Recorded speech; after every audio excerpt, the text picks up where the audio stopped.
सतगुरुदेव की जय। सर्वसंगत से प्रार्थना है, सत्संग प्रारंभ हो रहा है। कृपया सत्संग स्थल पर शांतिपूर्वक विराजमान होकर के श्रद्धा से सत्संग सुने। परमेश्वर की प्यारी आत्माओं से पुनर्निवेदन है, सत्संग प्रारंभ हो रहा है। कृपया सत्संग स्थल पर शांतिपूर्वक विराजमान होकर के श्रद्धा से सत्संग सुने। सत सही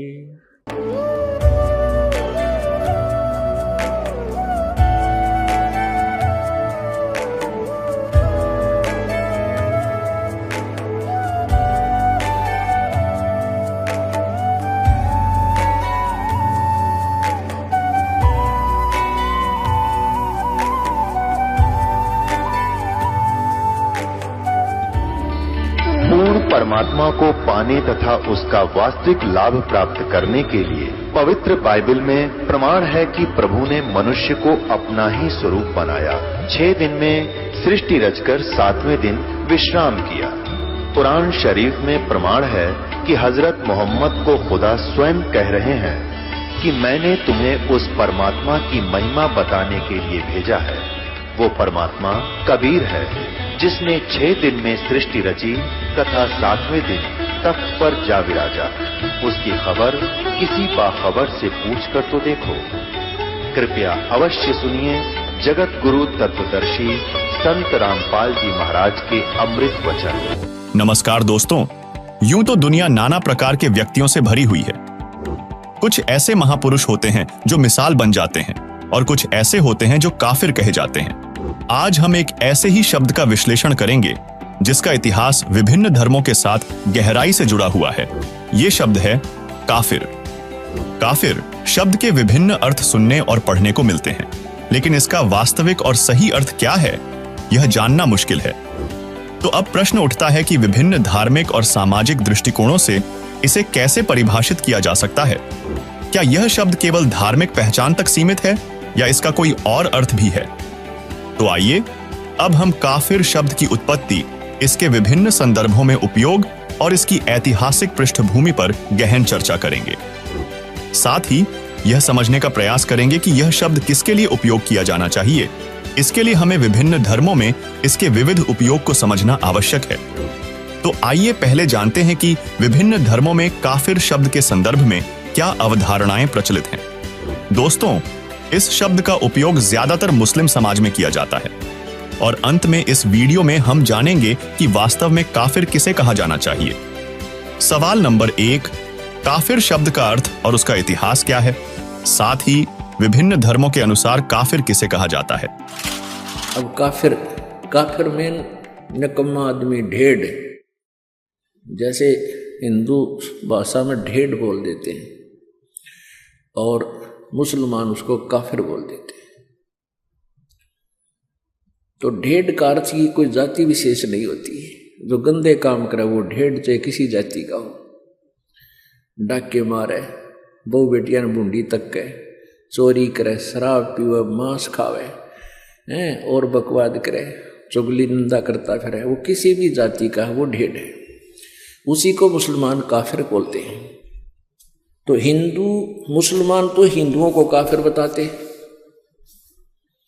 वो किस लिए काफिर बताते हैं कि ये एक परमात्मा को छोड़ के अन्य देवताओं की पूजा करते हैं, इसलिए ये काफिर हैं।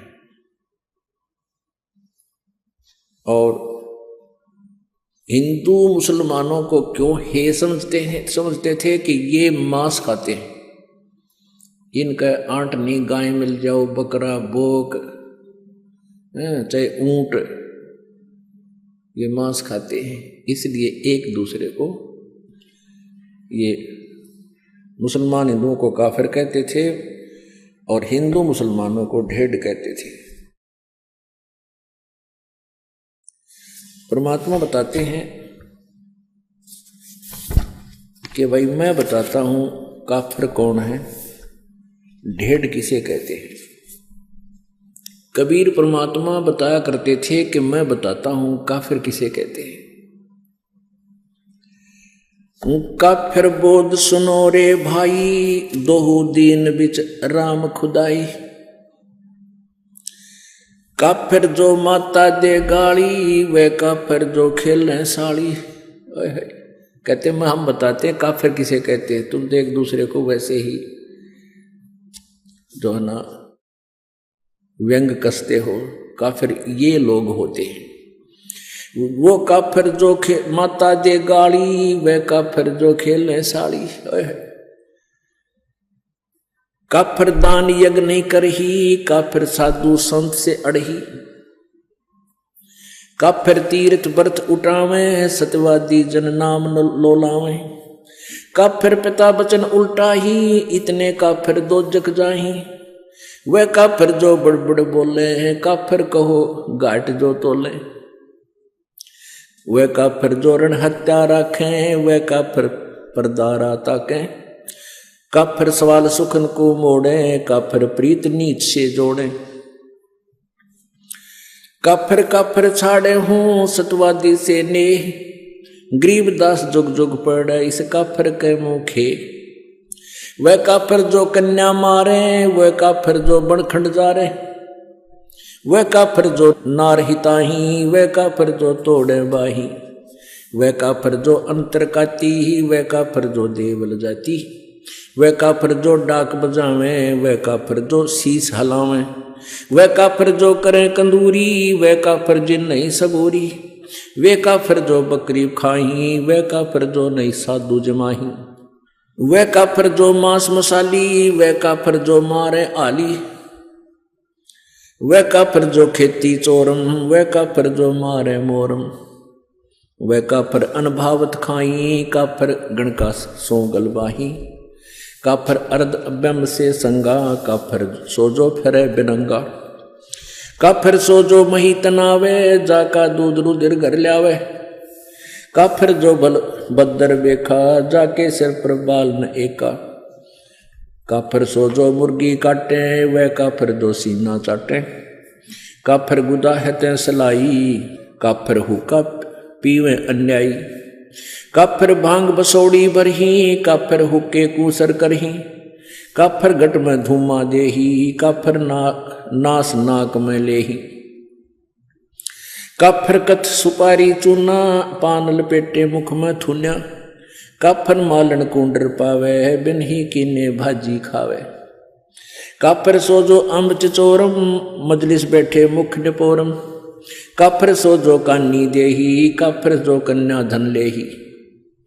काफिर सो साड़ी से शाखा, काफिर वचन पलटे माँ का। काफिर सोजो विद्या चुरावे, काफिर भैरो भूत पुजावे। पूजे देवी धाम को, शीश हलावे जो। गरीबदास साची कहे, हद काफिर है सोए। काफिर तोड़े बनत व्यवहारम, काफिर सोजो चोरी यारम। काफिर सोजो बाग उपारम, काफिर सो बिन सतनाम अदारम। काफिर आन देव को माने, काफिर गुड़ को दूध साने। वह काफिर जो अनरुचि खाई, वह काफिर जो भूले साई। वह काफिर जो अंडा फोड़े, काफिर सूर गऊ को तोड़े। वह काफिर जो मृगा मारे, काफिर उर्द कर्ज से पाड़े। वह काफिर जो मृगा मारे, काफिर उदर कर्ज से पाड़े। काफिर पीवत गऊ हटावे, काफिर कुएं की मंडावे। काफिर भेख बेख को मारे, काफिर कूड़ा ज्ञान पसारे। गरीब काफिर कीर्ति ना लखे, धर्म दया व्यवहार। गरीबदास कैसे बचे हैं, जाना चंदर बार। अब इसमें कितना गहरा ज्ञान दिया है। क्या बताते हैं, काफिर जो माता दे गाड़ी, वह काफिर जो खेलने साड़ी। वो काफिर जो माँ को गाली देता है, वो दुष्ट आत्मा, वो ढेड है। और वो काफिर जो साड़ी के साथ बकवाद करता है। काफिर दान यज्ञ नहीं करही, वो काफिर हैं जो धर्म दान नहीं करते। और काफिर साधु संत से अड़ही, वो काफिर हैं जो संतों भक्तों के साथ बकवाद करते हैं। काफिर तीर्थ व्रत उठावे, सत्यवादी जन नाम लोलावे। वह भी काफिर हैं जो तीर्थ व्रता में धक्के खाते अंडे। जहाँ कोई न कोई वेद में लिखा ना गीता जी में लिखा उनके बारे में, और जो परमात्मा का आदेश उसको छोड़कर मनमुखी साधनाएं करते हैं, कहते वो काफिर है। काफिर पिता वचन उल्टा ही इतने काफिर दो जग जाए। जो पिताजी के वचनों का उल्लंघन करता है वो भी काफिर है। अब यहाँ शंका आ जाती है कि वे जैसे पिताजी सत्संग मानते नाटे भक्तिकरण से मना करे, उसके लिए नहीं है, वो वचन नहीं है यहाँ पर। यहाँ उद्देश्य जो काफिर नहीं है वो भक्ति करते हैं, जो साधना करते हैं वो काफिर नहीं है। और वो काफिर फिर वो जो साधना स्वयं करते हैं तो बालका नाटेंगे, क्योंकि मना नहीं कर सकते। ये मन में छोटे छोटे खरपतवार आते हैं, इनके लिए भी साथ में ये थोड़ा सा कंसेप्ट क्लियर करना पड़ता है। जैसे प्रहलाद ने अपने पिता के वचन उल्ट दिए थे क्योंकि वो नालायक था, काफिर था। वो भगवान को छोड़कर कहता मेरी पूजा करो, ये साधना मत करो। प्रहलाद ने कहा था नहीं पिताजी, परमात्मा की भक्ति से ही कल्याण होगा, आपके नाम से नहीं। तो इस बात पर पिता पुत्र का झगड़ा हो गया। काफिर पिता वचन उल्टा ही इतने काफिर दो जग जाही। दो जग माने नरक में। अब जो भगत होगा खुद पिताजी तो बच्चे को मना नहीं करेगा, वो कहे बल्कि बच्चे को कहेगा चल बेटा सत्संग में चलते हैं और नाम ले पुत्र, परमात्मा का भजन किया करे। तो उस पिता का जो वचन उलट करता है वो काफिर है, पिता की आज्ञा नहीं मानता है। और वैसे भी पिताजी अपने पुत्र पुत्री को बहुत नेक सलाह दिया करते हैं, चाहे उन्होंने नाम ना ले रखा, चाहे सारे परिवार ने नाम भी नहीं ले रखा है, तो भी पिता अपने पुत्र पुत्री के हित में ही बातें करता है। तो उसकी सलाह लेकर ही कार्य करने से आपका वैसे दैनिक जीवन तब भी सफल हो, सुखी होगा। और जिन्होंने भक्ति कर ले रखी है, साधना करते हैं, वो माता पिता अपने बच्चों को सत्संग में ही लाने की चेष्टा करते हैं। और जिनको नाम भी ले रखा है, जिनको इतना विज्ञान नहीं, भाई बलका नान जो मैं चला जाऊं, तो वो भी भक्ति के निकट नहीं है, बेशक नाम ले रखे। क्योंकि जब हम रोटी छक्का खा रहे हैं और अपने बच्चों को भूखा रखे तो हम किसे भगत किसे इंसान है। तो हम हर तरह से हर पहलू से सोचना पड़ेगा, बच्चे पहले खावें हम बाद में खावें। एक नियम हो सा अपना, बच्चों को पहले खिलाओ, ले बेटा खाओ छको, और फिर बाद में माता पिता खाते हैं। ऐसे ही भक्ति मार्ग है, बच्चों को आगे रखे पाछे नहीं। तो इस जीवन का है क्या, कितना ही कुछ कर ले, चाहे राष्ट्रपति बन ले, कल न मृत्यु हो जाए, फिर भक्ति ना बनी तो वहीं 84 लाख योनियों में चक्कर काटते फिरेंगे। तो इस प्रकार हमने इन बातों को याद रखना है।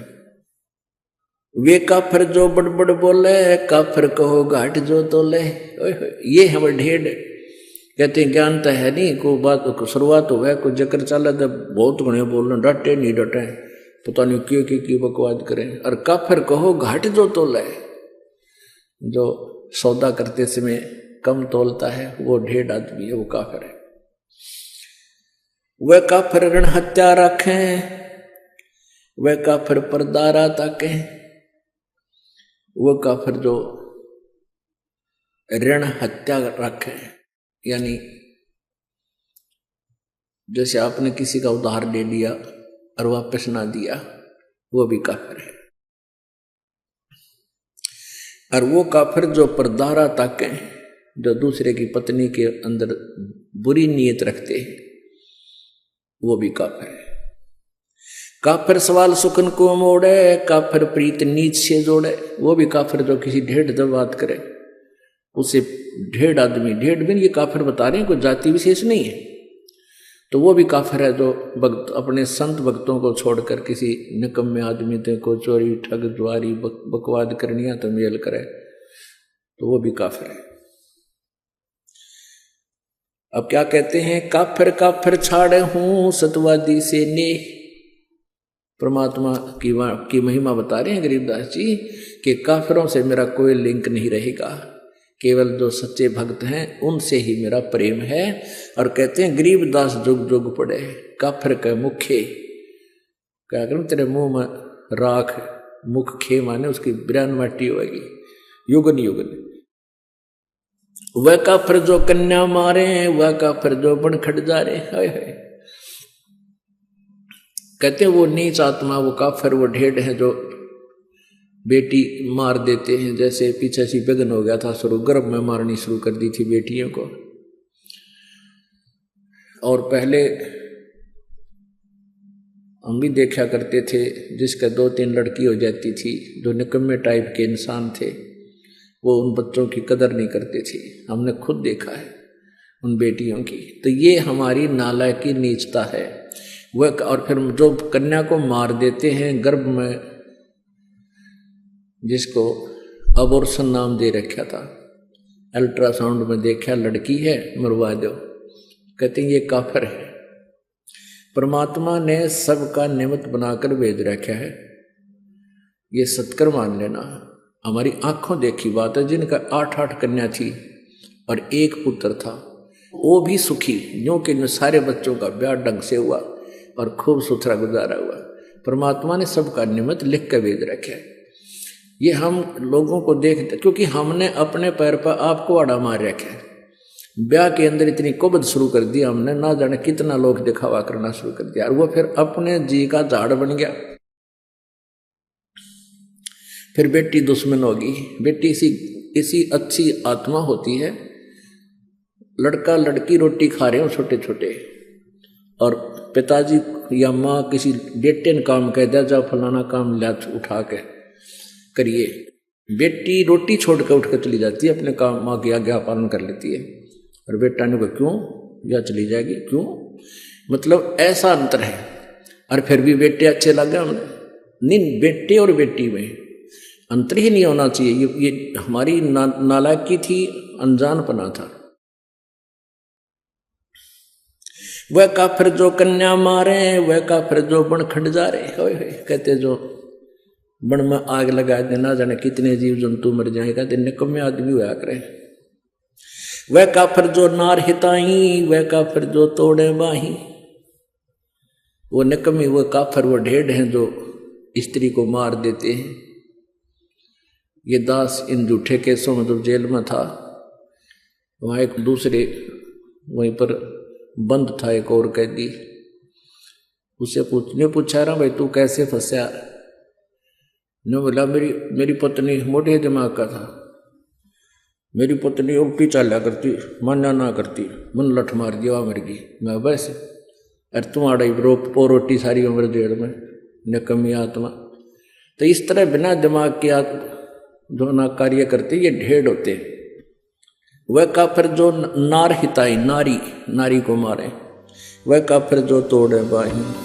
सवाल नंबर 2, जिनके मन में दोष होता है और जो मंदिर में जाते हैं, उन्हें सूक्ष्म वेद में काफिर क्यों कहा गया है? वह काफिर जो अंतर काती, वह काफिर जो देवल जाती। वह काफिर जो जिसके अंतर में, जैसे आप सत्संग में आते हो या वैसे भी व्यवहार में, कहते अंदर में जो दोष रखकर कार्य करते हैं वह काफिर होते हैं। आप सत्कर मान लेना, आप किसी से व्यवहार करते हो अपनी सच्ची आत्मा से करो।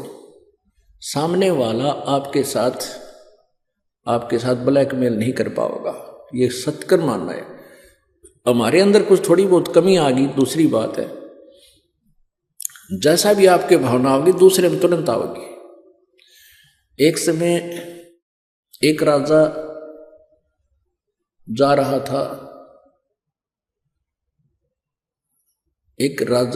था, कहाँ, अपने शहर में घूम रहा था।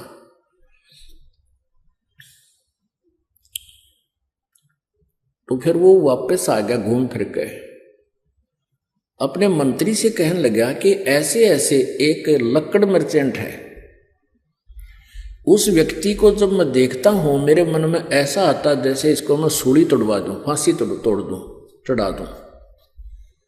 भी पता नहीं के कारण है, वो कोई दोष भी नहीं उस बेचारे का, वो निर्दोष आदमी दिखा है। लेकिन जब मैं उसके वहां से गुजरता हूं मुझे ऐसा आता है मन में जैसे इसको फांसी की सजा दे दूं, इसको जान से मरवा दूं। एक मंत्री समझदार था और उसने एक संत से सलाह ली कि राजा न्यू कह है कि एक व्यक्ति है लकड़ मर्चेंट, उसको देखता हूँ लकड़ी बेचने को, तो मेरे मन में ऐसे दोष आता है। तो राजा ओ मंत्री को उसने बताया, उस संत भक्त ने, कहने लगे वो जो लकड़ मर्चेंट है उसके मन में दोष है। वो क्या सोचता है कि यू राजा मर गया और इसके ऊपर कहते हैं लकड़, इसके चंदन की लकड़ी से जलाया जाता है तो तेरा टोटा बाज गया, तेरी लकड़ी चंदन की बहुत बिकेंगी, क्यों सारे सेठ ले जाएंगे लोग वो नंबर बनाने के लिए, और तेरी तू धनमाल हो जा तेरे पास। तो वो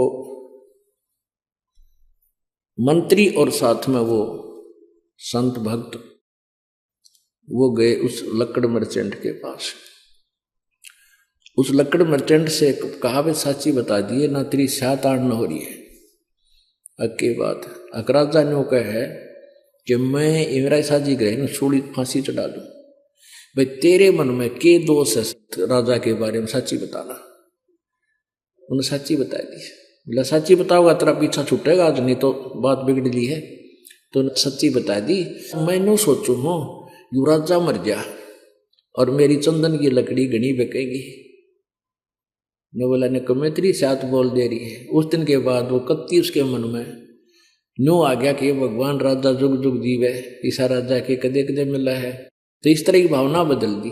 फिर राजा से कहा कि जी आज जाओ आप उधर। तो राजा फिर गया अपने समय पर। तो वापस आया, कहा जी क्या रहा कि आज मेरे मन में कति नहीं गलता है। अन्य सोचो ये तो बहुत अच्छा आदमी है, बहुत अच्छा नागरिक है, मेरे मन में ऐसा है। तो यहाँ वही बात है, कहते हैं वो काफिर जो अंतर काती वह काफिर जो देवल जाती। अपने आत्माओं ये तत्व ज्ञान है। हमने लोक वेद सुन रखा था, वो बिल्कुल दंत कथा सुन रखी थी भक्ति के मार्ग की।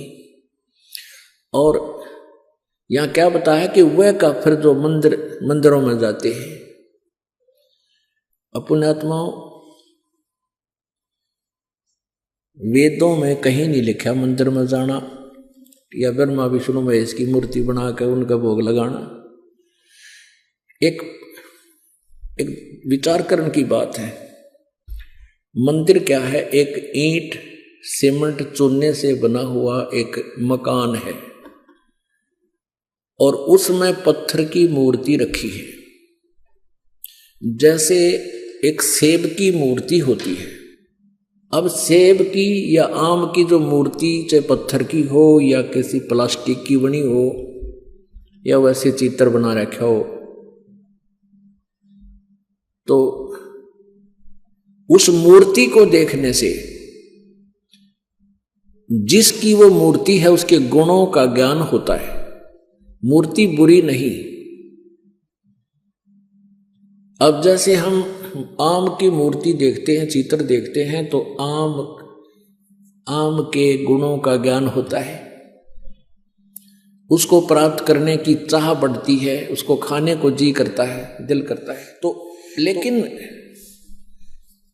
उस चित्र से काम नहीं चलेगा। जिसका वो चित्र है वो प्राप्त हो, उससे हमारा कल्याण होगा, उससे पेट भरेगा, वो टेस्ट आएगा। ऐसे जिस भगवान की मूर्ति आपने मंदिर में स्थापित कर रखी है, उस मंदिर की मूर्ति के ऊपर आरती करते हैं या उसके मूर्ति का भोग लगाते हैं, कोई लाभ नहीं होगा। क्योंकि उस मूर्ति बुरी नहीं। जिसकी मूर्ति है उसको प्राप्त करना है, उस मूर्ति को नहीं। मूर्ति तो हमारे पास है, जब उसका कल्याण होना होता तो वो पहले कर देती। जिसकी वो मूर्ति है, जिस भगवान की, उसको प्राप्त कीजिए, फिर वो लाभ देगा। वह काफिर जो अंदर काती वह काफिर जो देवल माने मंदिर जाती, देवालय। देवल मीन देवालय यानी मंदिर में। सवाल नंबर 3, इसके अलावा और किन किन लोगों को काफिर कहा जाता है? वह काफिर जो डाक बजावे, वह काफिर जो शीश हलावे। कहते हैं तो सत्संगा जो होता है उसमें नो करें, कहते वो करे नरे नकमे बकवाद से अंदर उनके।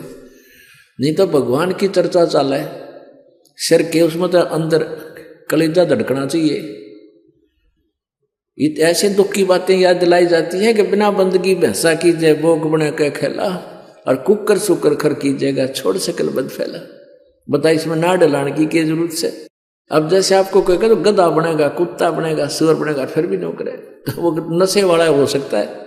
कलेजा दिल धड़कना चाहिए रत्रा गजब हो गधा बन जाएंगे कुत्ते बन जाएंगे तो इसमें शराब भी तला सके जैसे वो तो मार सके सिर ने जिसका इन्हों डर होगा अगर तरह बिजली गिर जाएगी भक्ति नहीं करी तो शीश नहीं हल सकता वहां पे उसमें लह सुर में नहीं हल सकता। वह काफिर जो करें कंदूरी वह काफिर जिन नहीं सबूरी। वह काफिर जो मांस पकाते हैं और वह काफिर जिनका सबर नहीं बेसब्रे यानी माया जोड़ ले धर ले ठा के सारी उम्र मर्जा जोड़ के और अंत में वो माया यहीं रह जाती है और वो पाप की गठड़ी आप लद्या जा फिर। तो परमात्मा कहते हुए काफिर जिन नहीं संतोष नहीं सबूरी माने संतोष। वह काफिर जो बकरे खाही वो काफिर नहीं साधु जमाही। वह काफिर जो बकरे मारे यानी मांस जो खाते हैं चाहे क्या ही का भी हो। ये तो एक वैसे एक शब्द बनाने के लिए बतानी पड़ती है। और वह काफिर जो नहीं साधु जमाही। अपने आत्माओं आप सभी साधु हैं। साधु जो साधना करते हैं साधु सोए जो सीधा चाले। साधु वही है जो साधक है साधना करता है बुराइयां त्याग करके भक्ति कर रहा है। और वो काफिर है जो साधु संतों को भोजन नहीं कराता। आप यहाँ जो दान करते हो ये सभी साधु संत भोजन करते हैं आहार करते हैं। यहाँ कोई रोटी खाने नहीं आता कोई भी अपने घर सब खा कर सोए हैं अल्लाह सुखा। यहाँ तो परमात्मा के लिए आते हैं। और जो दान आप जी करते हो वो परमात्मा का हो जाता है आने के बाद आपका नहीं रहता। आपके तो अकाउंट में डिपॉजिट हो गया आपको तो मालिक देगा कई हजार गुना बना के 1000 गुना करके और वो परमात्मा का हो गया।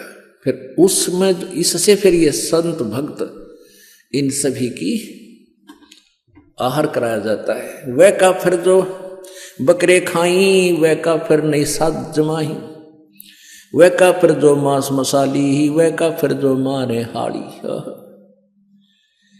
वो नीच आत्मा वो ढेड हैं जो हाड़ी को मारते हैं। हाली हल जोतता है जो। वह काफिर जो खेती चोरम वह काफिर जो मारे मोरम। ओह वह काफिर जो खेती चुरावे। अपने आत्मा एक बीमारी है इस जीव के सबके नहीं होती है जो अज्ञानी अनाड़ी होते हैं। एक हमारे गांव में थे और दोनों चाचा ताऊ के उन खेत में ईख बोया करते हमारी साइड में ज्यादातर दोनों का ईख। और वो जावा खेत में वो तो चाचाड़े मत पाड़े बीच मत गंडा जाके और अपने में बैठ के चूस के उड़द डाला उसके जो छिलके और दूसरा जावा वो उनके बीच मत पाड़ के अपने बैठ के चूसा। 1 महीने के बाद उनके जो चाचे ताऊ खुद गए वो अपने अपने खेत को चेक करने के लिए गए देखने। तो दोनों ने देखा कि बीच में तो कम से कम भी काफी खाली कर रखा दोनों तरफ से। उन बच्चा ना आकर अच्छे जवान थे वो 15-20 साल के। उनने पूछा रे तुम रखवाले जाओ और खेत बीच में तो गन्ने पाड़ रखे। बोला ना कति भी कोई ना अब चाल दिखाओ। चाल देखा दोनों बराबर कर रहे। तो ये नालायकी है हमारी। कहते वह काफी जो खेती चोरम वह काफिर जो मारे मोरम। 250 वर्ष पहले परमात्मा ने कहा था कि जो मोर मारते हैं वह महाकाफिर है। वैसे तो सभी जीवों को मारना पाप है मांस खाना पाप है लेकिन इंसेक्ट पशुओं को तो चाहे हम अपने बचाव के लिए जैसे कोई भेड़िया आ जा गाँव में बढ़ जाए उसका बकल तार दें कोई दिक्कत नहीं। अब इसमें बताया कि जैसे वो काफिर जो मारा मोरम। अब भारत सरकार ने मोर को मारना एक भारी जुल्म बता रखे है। और परमात्मा की वाणी पहले बता रही है कि इसे पवित्र इतने सुंदर पक्षी को मारना काफिर ढेर लोग मारते हैं। वह काफिर अनभावत खाई, वह काफिर गण का गलवाही, वह काफिर जो अनभावत खाई, जो जैसे पहले क्या हुआ करता है, ये जो आपस के न्योते कम हो गए, क्या हुआ करते कि दूसरे का न्योता होता ना का शादी है या कुछ, उसने भेजा करते दो अच्छा दड़ी पक्का खावे, कुछ एक लोग सभी नहीं होते थे। तो कहते हैं वह काफिर अनभावत खाई, जो खाम खा सूड़, तो कहते हैं वह भी ढेर आदमी होते हैं जिन्हें अपने खान का बिना बेरा। वह काफिर अनभावत काही, काफिर गण का सो गलवाही, जो वैश्याओं के साथ मेल करते हैं वह भी ढेर आदमी है।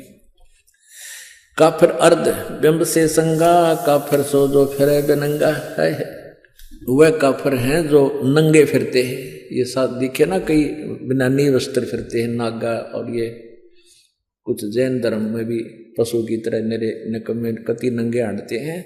कहते हैं काफिर सो जो फिरे बेनंगा, वह ढेर है जो नंगे फिरते हैं। काफिर सो जो महीत नावे, जाका दूध रुदर घर लावे, वह काफिर जो भैंस को तंग करते हैं। जैसे भैंस दूध ना देती थी, कुछ इसे देखे हमने न, उसके पैर बांध दे अगले भी पछले भी, दे लठम जोठा दे गुदागद, 1 घंटे थी उसने कुटे, फिर वह दूध दे थोड़ा बहुत बेचारी उसने लिया। तो कहते हैं वह काफिर जो भैंस को दुखी करे और फिर उसका दूध वो रक्त पीवे। आजकल जो ना तरीका बदल गया, आजकल भैंस के इंजेक्शन लगा देते हैं, वो दूध दे देती है।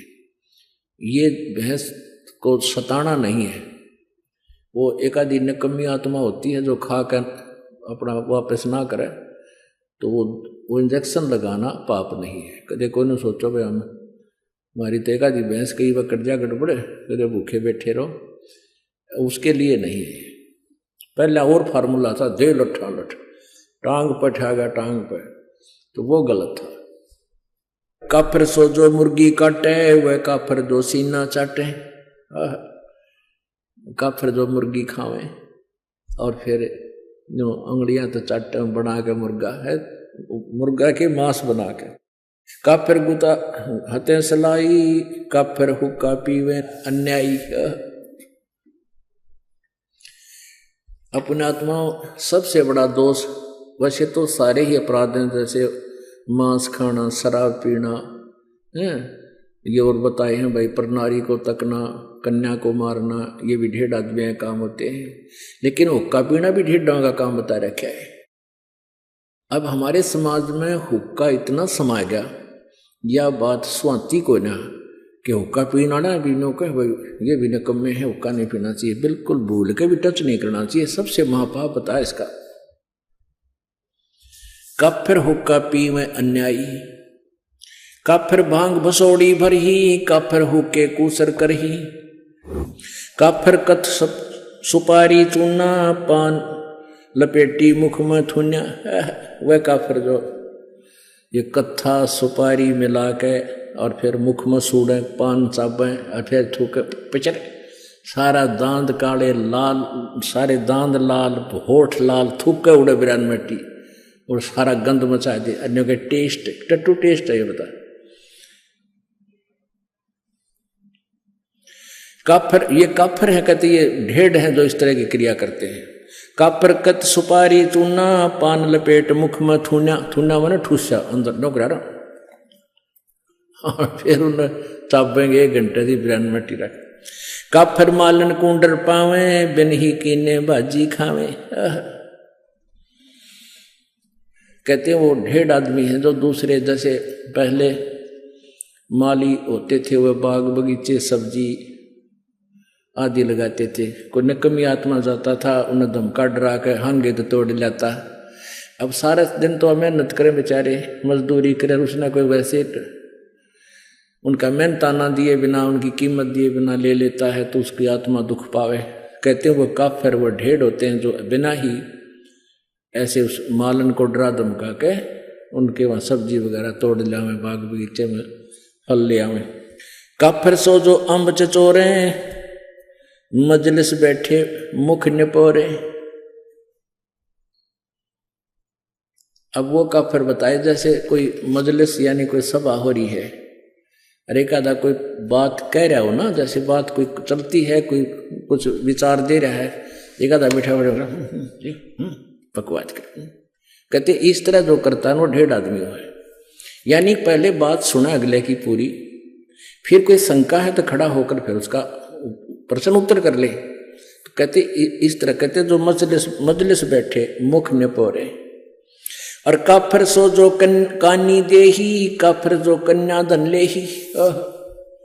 वह 1.5 आदमी है जो लड़की बेचते हैं, उसको बेच के यानी पैसे इकट्ठे करते हैं, पैसे लेते हैं उनसे। काफिर जो साड़ी से शाखा, काफिर वचन उल्ट पलटे माँ का। वह काफिर जो अपनी साली के साथ नाता जोड़ते हैं, अवैध संबंध करते हैं।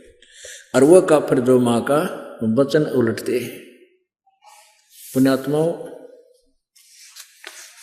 विचार करने की बातें हैं। हम अध्यात्म मार्ग से घनी दूर चले गए, इसलिए हमारे अंदर ना लाज रही, ना शर्म, ना कोई दर्द रहा।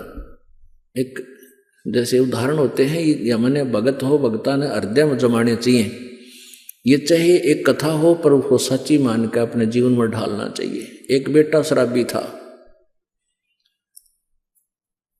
और शराबी ने तो रोज शराब चाहिए। फिर बुढ़िया उसकी माँ थी विधवा, और उसने इकलौता पुत्र और ब्याह नहीं करवाया किसी पुरुष से, इसलिए एक मेरा बालक दुखी हो जाएगा, कोई पता नहीं कैसे रखेगा, इसलिए अपना लकड़ी तोड़ा, गरीबी में मजदूरी करके बेटा पाला।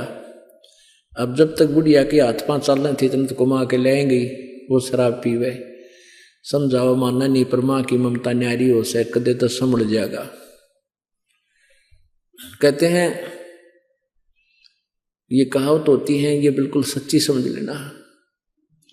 ऐसे ही किसी से उसके अवैध संबंध हो गए, उसने कमी ने कह दिया कि तू अपनी माँ का जो है दिल निकाल के ला, और शराब भी पी गए घुटी, माँ ने शराब दी, वो ठोकर, और कहते माँ को मार कर उसका दिल निकाल कर चल पड़ा, और आगे ठोकर लागी। शराबी था, शराब पी रखी थी, नशे में जुल्म कर दिया।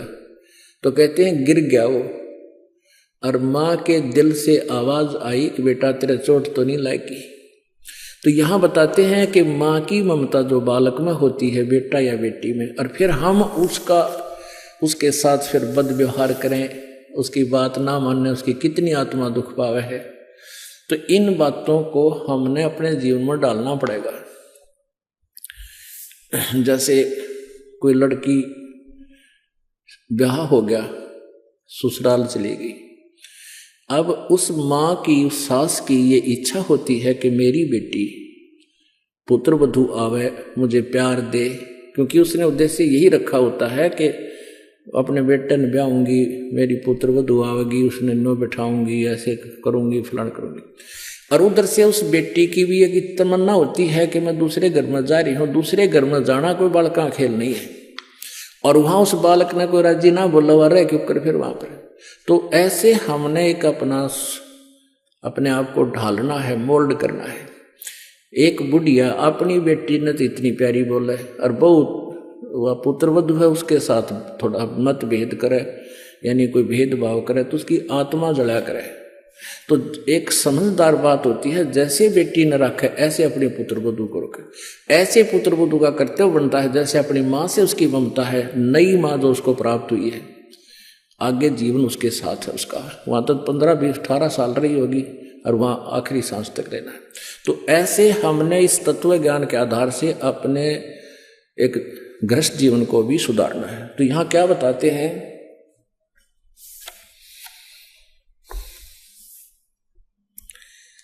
काफिर जो साली से शाखा, यानी साली के साथ अवैध संबंध करता, वो 1.5 आदमी होता है। काफिर वचन पलटे माँ का, वो काफिर जो माँ के वचन का उल्लंघन करता है। लेकिन यहां भक्ति मार्ग में नहीं चलेगा। ये जो भक्ति मार्ग में माँ हो चाहे पिताजी, अगर न्यू का भक्ति में नहीं जाना, सत्संग नहीं करना, वो बात वो नहीं माननी हमने। क्योंकि ये भक्तों के लिए होते हैं, जो भक्त आत्मा है। और वो माता पिता कभी अपने बालका ने भक्ति के बारे में नहीं नाटेगी। हाँ, और कोई गलती करता होगा तो उसको मना करेंगे और वो मान लेनी चाहिए, चाहे नुकसान होता दिखे, फिर देखो विचार। तो ऐसे भगवान का आदेश है ये।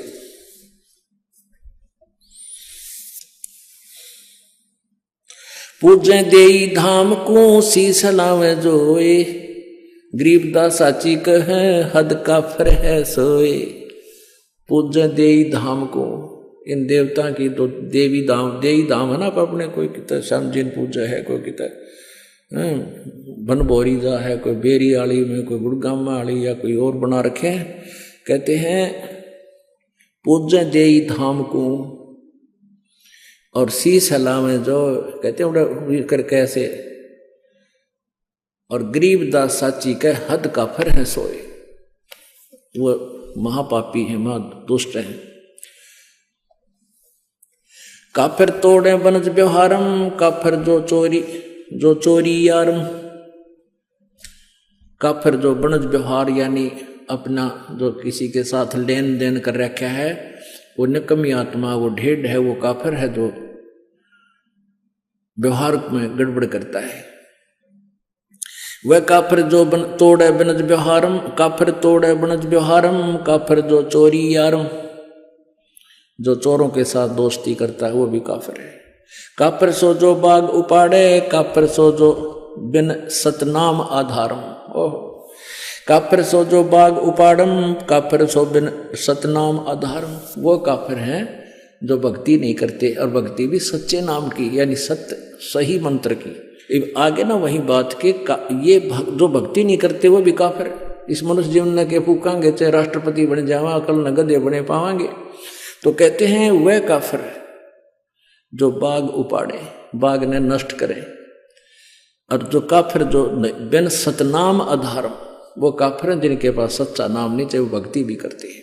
तो यहां आगे के जो भक्ति करने वाले माता पिता की आज्ञा का उल्लंघन करते हैं वो नालायक आदमी होते हैं। काफिर जो विद्या चुरावे, काफिर बैरो भूत पुजावे।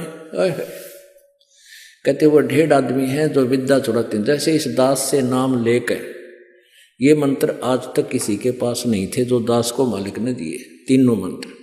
और इनको लेकर मुझसे अब कोई वो और इस विद्या का कहीं और प्रयोग करने लग गया पर गुरु बन के, वह काफिर, वो ढेर आदमी है। काफिर सो जो विद्या चुरावे, काफिर भैरव भूत पूजावे। वो काफिर है जो भैरव भूत की पूजाएं करते हैं। पूजे देई धाम को शीश लावे जोए, गरीबदास साची कहे हद काफिर है सोए।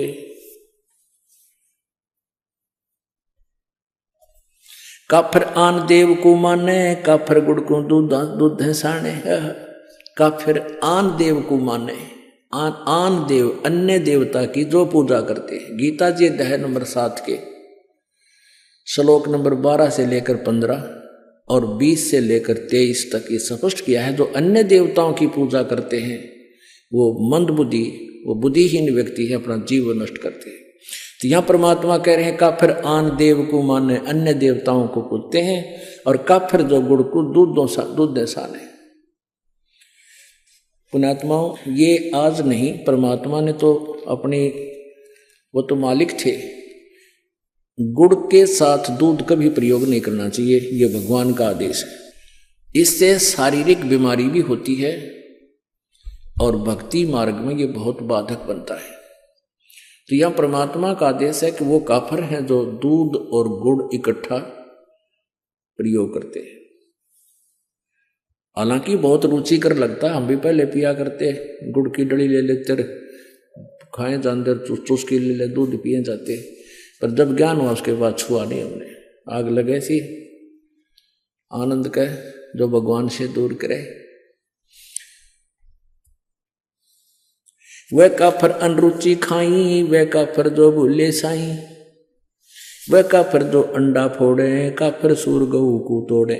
वह काफिर है चाहे सूर खाओ चाहे गऊ खाते हैं, वो दोनों ढेड है। वह काफिर जो मृगा मारे, वो काफिर उधर से पाड़े। काफर पीवत गऊ हटावे और काफर कुएं की मंडावे। जैसे गाय कहीं जल पी रही हो, पशु कोई भी हो, और उसका मारे लठ सुना हटा दे वहां से, कहते हैं जो काफिर पीवत गऊ हटावे और काफिर कुएं की मंडावे, यानी कुएं की वो जो उसका होता है स्ट्रक्चर, उसने तोड़ फोड़ करें, वो नालायक आदमी होते हैं। काफिर भेक भेक को मारे, काफिर कूड़ा ज्ञान पसारे। सवाल नंबर 4, नशा करने वाले, मांसाहारी और व्यभिचार करने वाले व्यक्तियों के विषय में परमात्मा का संविधान क्या कहता है तथा इससे क्या आध्यात्मिक हानि है, नशा, मांस हो या व्यभिचार? यह तो सामाजिक दृष्टिकोण से भी गलत है और यह भगवान के संविधान के खिलाफ है। तो अब सुनिए इससे संबंधित भगवान का विधान। काफिर घट में धूमा देही, काफिर नास नाक में लेही। ये काफिर है जो धूमा शरीर में धूमा डाले। अरे इसमें तो ऑक्सीजन की आवश्यकता होती है शरीर को, और इसमें तम्बाकू तो कार्बन डाइऑक्साइड है, ये बहुत बेकार वायु को कर देता है, अंदर हमारे हानि करता है। काफिर हुक्का पीवे अन्यायी और काफिर भांग बसोड़ी बरही, काफिर हुक्के को सरह करही। हुक्के ने पंचा पहला बतावे। और काफिर घट में धूमा देही, घट माने अंदर में धूमा ठोके, और काफिर वो नास नाक में लेही, तो सूंघ है, वो सूंघते हैं ऐसे। काफिर कत सुपारी चूना। अब पहले हुक्के को लेते हैं पुण्यात्मा। जैसे दादाजी या माता पिताजी, वैसे दादाजी पिताजी बोलूं क्योंकि ये हुक्का गणा पीऊं। आजकल वैसे तो बुढ़िया भी पीने लग गई, या बुराई इतनी बढ़ गई, पहले हुक्के के आसपास भी माई नहीं जाया करती, और अब ये माताएं बहनें भी लाग गई गुड़गुड़ी बजान। अब जैसे आप जी दूध पीते हैं, दादाजी या पिताजी, और छोटा सा बेटा या बेटी, पोता या पोती आ जावे, अपने मुंह में तो दूध काट के अपना पीते हुए छोड़ करने को, आजा बेटा, आ बेटी ले थोड़ा सा पी ले पिए, जब तेरी चोटी बढ़ गई पकड़ कर प्या के छोड़ देंगे, क्योंकि वो एक अच्छी वस्तु है, पता है उनको कि इसका फायदा करेगी। और पिताजी या दादाजी हुक्का गुड़गुड़ाता हो, उसके छोड़ने के बाद फिर पोता या पोती या बेटा बेटी, और उसकी नकल के बच्चे तो माता पिता से ही सीखते हैं, वो नकल बहुत करे अगर बालक, तो फिर वो हुक्का पीते नो करेंगे। फिर दादा ने कहा मारूंगा तेरे थप्पड़, खबरदार जब पिया था, यह बहुत बुरी चीज है, और आप पीवे तरह के जो भैया कहते पंडित और मसालची दोनों सूजना, पूरा न करें चांदना रहे आप अंधेरे में। यदि ये हुक्का पंचों का प्याला है और इतनी बढ़िया चीज है, तो पीण दे अपने पुत्र पुत्री ने, इन्हें प्या बिठा के ले बेटा मार गूठ, ज्ञानियों बिजली गिर गई। अब जैसे माता पिता पीवे हैं, दादा पिताजी पी रहे हैं हुक्का, तो बच्चे बड़े होकर के न्यू सोचेंगे जब दादाजी पीवे, पिताजी पी रहा है, तो यह अच्छी चीज होगी, हम भी पीवेंगे, तो वो पीछे तो लाग जाएंगे लुकमा पीने छुप के। और कुछ दिनों के बाद जब वो बड़े हो जाएंगे, उनकी व्यवस्था हो जाएगी दादा और पिताजी की, जो कहेंगे भाई आजा तू पीछे तो ना पिया कर, हमारे साथ पी ले। बता ये पता है कि मानना को नहीं, पाछत पीवेगा, अपने आप बुराई पैदा कर ली। अपने आत्माओं तम्बाकू कितना खतरनाक है, कितना डेंजरस है। अब जैसे ये मानव शरीर परमात्मा पाने के लिए ही हमें मिला है, इस शरीर से यदि परमात्मा की प्राप्ति नहीं हुई तो व्यर्थ है इसका, चाहे कितना ही कुछ कर ले, चाहे कितना सेठ बन ले, कितना धन कमा ले, और कितनी उच्च पोस्ट प्राप्त कर ले, इसका उद्देश्य परमात्मा पाना है। और परमात्मा पाने के लिए शरीर के अंदर 3 नाड़ियां हैं, ईड़ा, ये पिंगला। और अंदर जब हम श्वास उस श्वास से सिमरण करते हैं तो अंदर एक और तिल जैसा थोड़ा सा सुराख है, सुई की जो नोक टिक है इससे थोड़ा सा बड़ा, और उसमें से हमने परमात्मा, उसके अंदर से हमने सुरती ने अंदर जाना है और इस ब्रह्मांड को पार करना है। और धुआं सबसे पहले उस सुषुम्ना नाड़ी को, सुषुम्ना के सुराख को ब्लॉक कर देता है। जैसे हुक्का पीने वाले देखे होंगे, हमने तो खूब अभ्यास, हमारे पिताजी पिया करते, दादाजी और उस पड़ोस सारे नरे हुक्के पे पाड़ थे। तो वो हुक्के में तीसरे दिन इतना अंदर मैल जम जाता था, उसमें गज मार मार के उसने साफ किया करते। जबकि तमाकू नीचे जाता, हुक्का का जो धुआं था नीचे जाता जल में, उसके नीचे हुक्के के नीचे की तली में उसमें जल रखते थे, उस जल में से निकलकर जब आता था फिल्टर होके, और फिर भी उसमें इतना जो ना मैल जम जाता था। इसी प्रकार हुक्का पीने वालों के हाथों पर देखा होगा, इसे कसूते लाल हो जाया करें। इसी प्रकार अंदर हमारी सुषुम्ना उस सुराख को ये तमाकू बंद कर देता है। तो इससे बड़ा दुश्मन इस जीव का और कोई नहीं। और काल यही चाहता है कि इनका सुषुम्ना कति ब्लॉक हो जाए, फिर ये खाए जाओ धक्के आवे। पुण्यात्माओं, सिख धर्म में हुक्का अलाउड नहीं था, बिल्कुल भी नहीं था, अब भी नहीं है। कोई लुकमा छुकमा बेशक पीते हो, सिगरेट बीड़ी तमाकू से मतलब है, नो नहीं बचे हुक्का पियो सिगरेट पी हुक्का। जैसे ये दास हुक्के के ऊपर बोल रहा है, क्योंकि जिसमें ये वाणी लिखी थी हुक्के ही थे, बीड़ी सिगरेट नहीं होती थी। अब इसके विकल्प गणे बना लिए। एक भक्त नाम लेकर गया, दुकानदार था वो, गाँव में परचून की दुकान खोल लेना, वो बीड़ी माचिस सारा सौदा रखा है। और एक भक्त का ने पहले परिवार ने पहले नाम दे रखा था, तो उनका छोटा सा लड़का 10-12 साल का, वो कोई सामान लेने के लिए गया उस दुकानदार के पास जिसने नाम ले लिया था इस दास से। वो सिगरेट पीता पाया, वो बोला, ताऊ अंकल तो सिगरेट पीवे, तेरा तो नाम टूट गया, गुरुजी ने मना कर रखा हुक्का पीना, तम्बाकू में तो बहुत ज्यादा पाप है। वो क्या बोला, कहने लगा, बेटा गुरुजी तो हुक्का तो नाटे थे, सिगरेट तो मना ना करते, क्यों न उसने पीना, उस पर छूटती कौन बुराई नालायक पे। जो कह गुरुजी ने हुक्का मना कर रखा, सिगरेट को ना मना कर रखी, फिर शुरू कर दी है तरह के जब। तो जिसने बकवाद करनी है उसने कोई तरीका ढूंढ ही लेना है। तो यहाँ तमाकू प्रयोग जिसमें होता है, चाहे सूंघना भी नहीं है। तो यहां बताते हैं, अब क्या बताते हैं,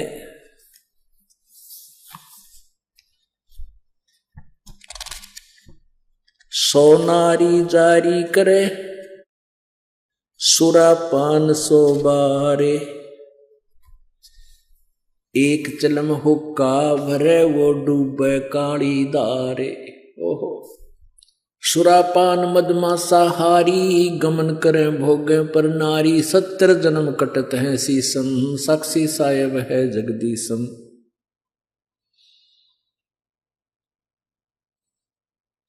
पर द्वारा स्त्री का खोले, 70 जन्म अंध हो डोले, मदरा पीवे कड़ुआ पानी, 70 जन्म सवान के जानी। जोटे बकरे मुर्गे ताही, लेखा सभी लेत गुसाई, मर्ग मोर मारे में मनता, अचराचर है जीव अनंता। जीवा स्वाद हिते हैं जो प्राणा, दिमा नास गया हम जाना। तितर लवा बुटेरी चिड़िया, खुन्नी मारे बड़े अंगड़िया, अदले बदले लेखे लेखा, समझ देख सुन ज्ञान विवेका। जो मुँह मन सिर बिस्मिल्लाही, जीव्या स्वाद हितें कसाई। ऐसे पंडित जीव हिताना, राजा के सिर दरा बयाना। शब्द हमारा मानियो और जो सुनते हो नर नार, जीव दया बने कुफर है, चले जमाना हार। क्या बताते हैं, सोनारी जारी करे सुरापान 100 बार, एक चिलम हुक्का भरे वो डूबे काली धारे। ओए होए, अपने आत्माओं कितना गहरा कंपैरिजन किया है परमात्मा ने, गरीबदास साहिब जी ने परमात्मा के ज्ञान का। कहते सुरापान मदमासा हारी गमन करे भोग पर नारी। 70 जन्म कटत है शीसम साक्षी साहेब है जगदीशम। सुरापान, सुरापान माने जो शराब पीते हैं, और मांस आहारी जो मांस खाते हैं, और जो दूसरे की पत्नी को तकते हैं, पर स्त्री गमन करते हैं, कहते हैं उनके 70 जन्म कटेंगे शीसम साक्षी साहेब है जगदीशम। उनके 70 जन्म शर कटेंगे, कि तो बकरा बनेगा, कि तो और किसी कारण से, कि तो वैसे कोई शत्रु मार देगा। यानी इस प्रकार उनको 70 जन्म उनके शीश कटेंगे, ऐसी दुर्गति से मौत होएगी। अपने आत्माओं कितना गहरा कंपैरिजन किया है परमात्मा ने, गरीबदास साहिब जी ने परमात्मा के ज्ञान का। कहते सुरापान मदमासा हारी गमन करे भोग पर नारी। 70 जन्म कटत है शीसम साक्षी साहेब है जगदीशम।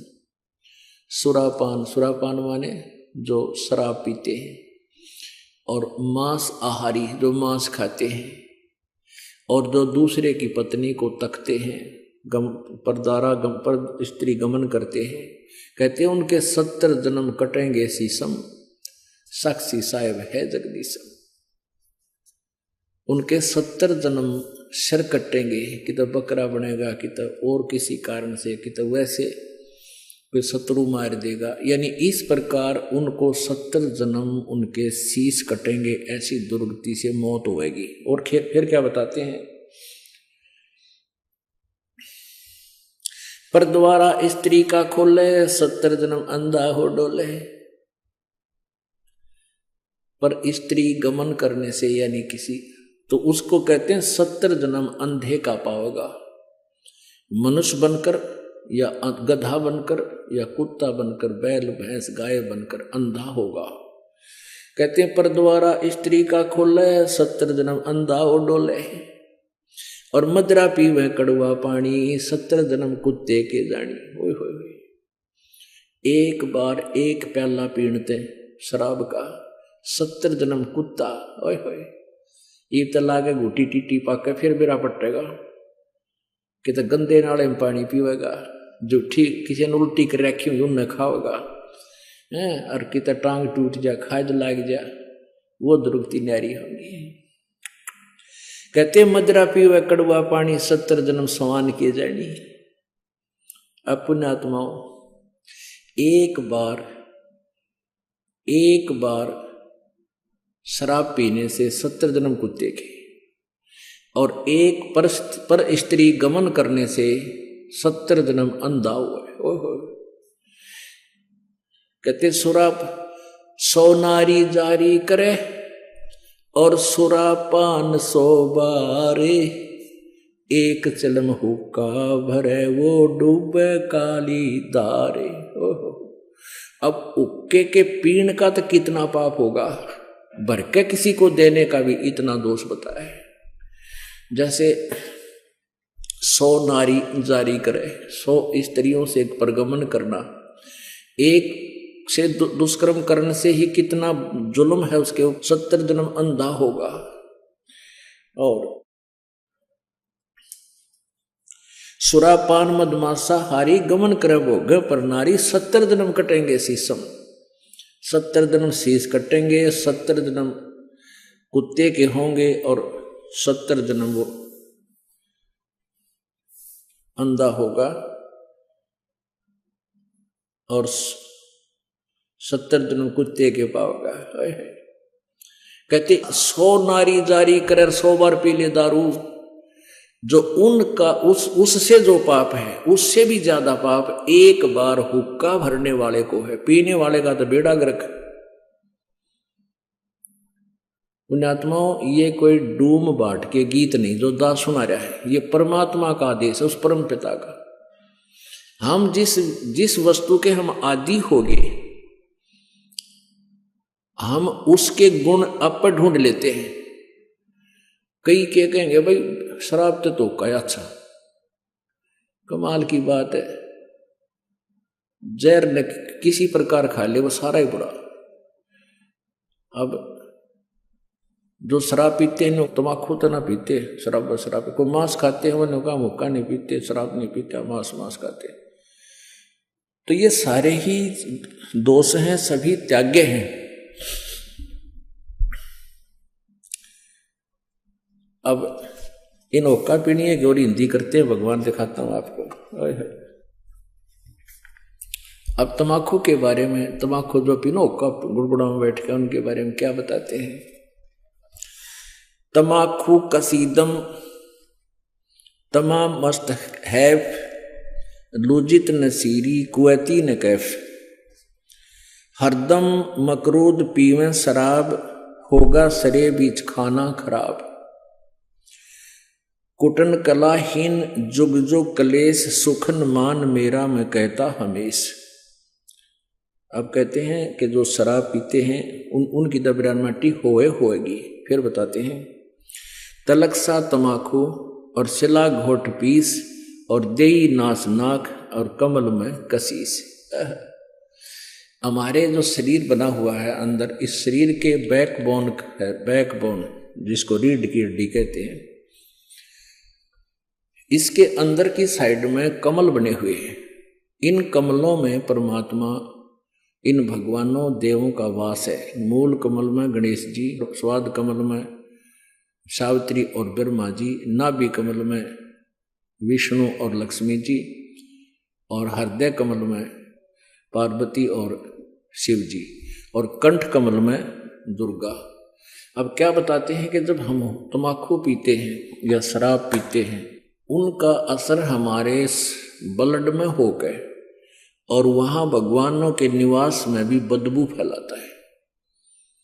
ऐसे ही तम्बाकू, जब हम तम्बाकू पीते हैं सीधा अंदर जाता है, तो वायु के साथ जहां ऑक्सीजन जाती है वहां कार्बन डाइऑक्साइड ये बदबू जाती है, और भगवानों के जो स्थान हैं उनके अंदर से ये वहां पर बदबू उठाते हैं।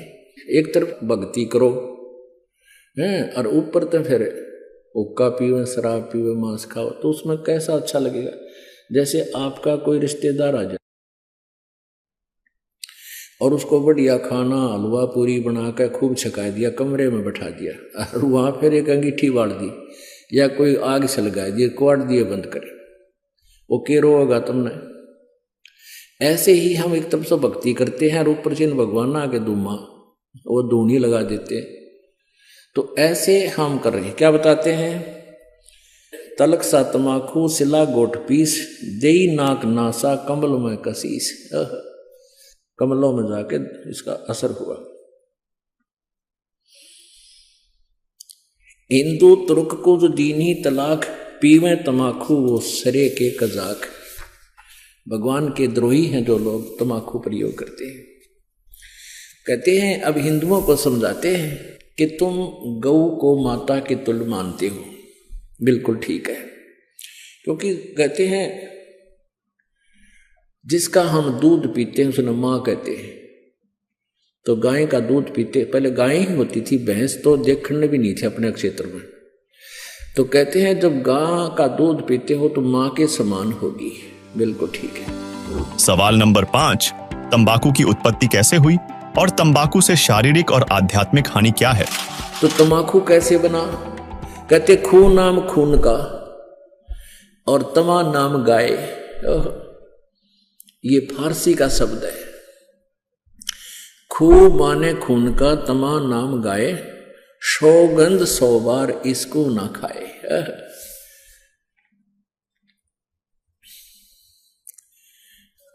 अब तमाकू यानी गाय का खून। एक पौराणिक कथा है, एक राजा का एक साधु था, ऋषि, पुण्यात्मा, कोई ब्राह्मण था, ऋषि कहो ब्राह्मण कहो। अब ये कोई अलग से नहीं थे, जातियां अलग नहीं थी, हम एक ही पिता की संतान थे। जो जैसे कर्म लग गया वो वैसा हो गया। जैसे एक घर में एक लड़का तो टीचर, वैसे कोई पोस्ट दूसरी लग रहा है, काल ही जाता है। और एक ने शास्त्री की वो कर ली परीक्षा पास, तो वो शास्त्री को मान लग गया। घर तो एक है, माता पिता एक है, कुल एक है, जाति एक है, उनको न्यारे न्यारे नामा से पुकारा जाता है। एक न पटवारी के हैं, एक न शास्त्री के हैं। तो ऐसे ही पहले स्टार्ट ऐसा ही था। तो एक राजा का साधु भगत था, ऋषि। एक दिन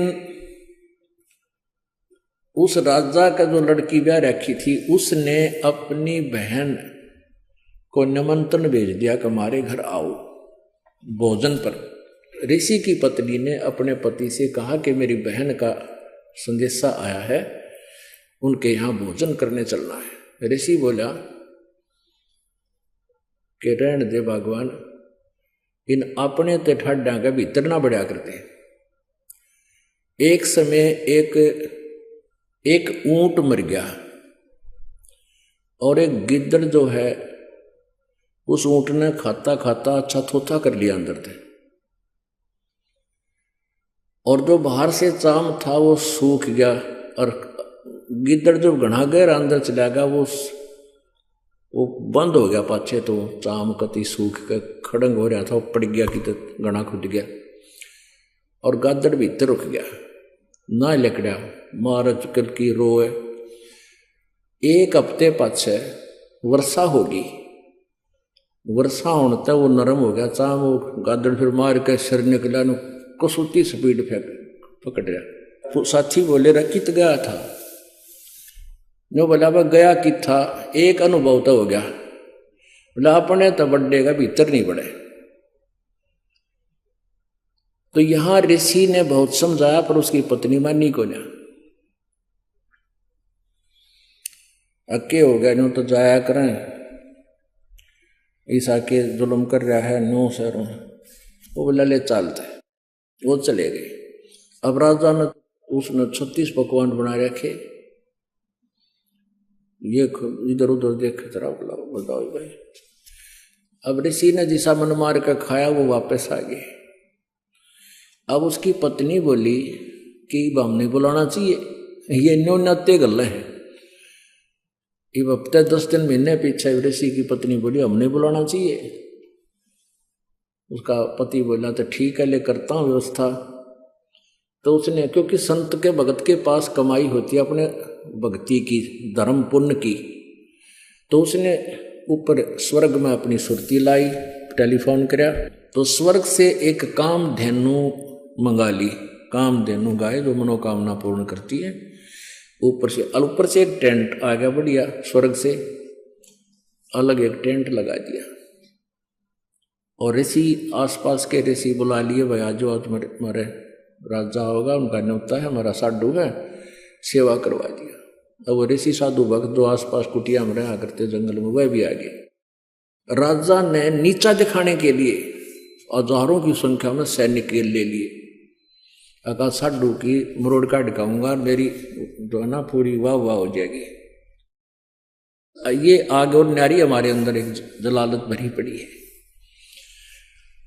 तो राजा ने सैकड़ों हजारों सैनिक ले लिए और आप भी चल पड़ा। अब ऋषि ने वहाँ जैसी व्यवस्था थी अपना घास फूस बिछा कर वहाँ टेंट लगवा दिए, बिस्तर बिछवा दिए, क्योंकि संतों के पास एक ऐसा धन होता है वो अपनी सिद्धि से बहुत कुछ व्यवस्था कर सकते हैं। अब सारे टेंट लगा रखे, टेंट फूस बिछा कर ऊपर तो वो अच्छे बढ़िया वस्त्र बिछा रखे। तो भोजन शुरू हो गया। अब उसमें क्या था कि वहां जाकर के एक प्रार्थना करते थे कि इतने व्यक्तियों का भोजन तैयार हो, कामधेनु माता उतना तैयार हो गया, वो जावे और प्लेट ठाठा के सप्लाई करने लगे। सब छका दिए बढ़िया भोजन। राजा ने सोचा भाई वो भिखारी आदमी घास फूस खानिया और इतने बढ़िया भोजन ये लाया कहाँ से? हर प्रकार के जैसे राजा ने पकवान बनाए थे उसी टाइप के आइटम, पर उनसे भी स्वादिष्ट। जब सब खाना वाना खा लिया, राजा ने पूछा भाई कहाँ से लाए ये भोजन, कहाँ से बनवाया आपने? उसने कहा राजन, मैंने स्वर्ग से अपनी कमाई मत अपने पुण्य डिपॉजिट करवा के वहां से मंगाई है। एक कामधेनु है, इस कामधेनु गाय में इतनी वो है कि कितना ही भोजन करने लगे, पूरी सेना भी जमाई जा सकती है। मेरे पास कई लाख सेना, बोला जी सारी सेना पूरी पृथ्वी ने भी जमा ले, चाहे इसने खाना खिला दे। राजा बोला सैनिकों, इस गाय को छीन लो। साडू की यारी इतनी हो है, सैनिकों इस गाय को छीन लो और चलो, ये कंगाल के करेगा, अपने काम आवेगी, राजा के घर पे जरूरत है इसकी। तब ऋषि ने कहा कि हे माता, आप स्वर्ग चली जाइए, मेरी काबू से बाहर बात हो गई है। तो ऐसे ही वो गऊ जो है ना कामधेनु उस टेंट को चीरती हुई आकाश में उड़कर चल पड़ी। राजा ने तीर मारा, वह खुर में लग गया और खुर में से रक्त गिरता हुआ, जहां जहां भी रक्त गिरा उस गाय का, वहां पर यह बीमारी पैदा होगी, तमाकू।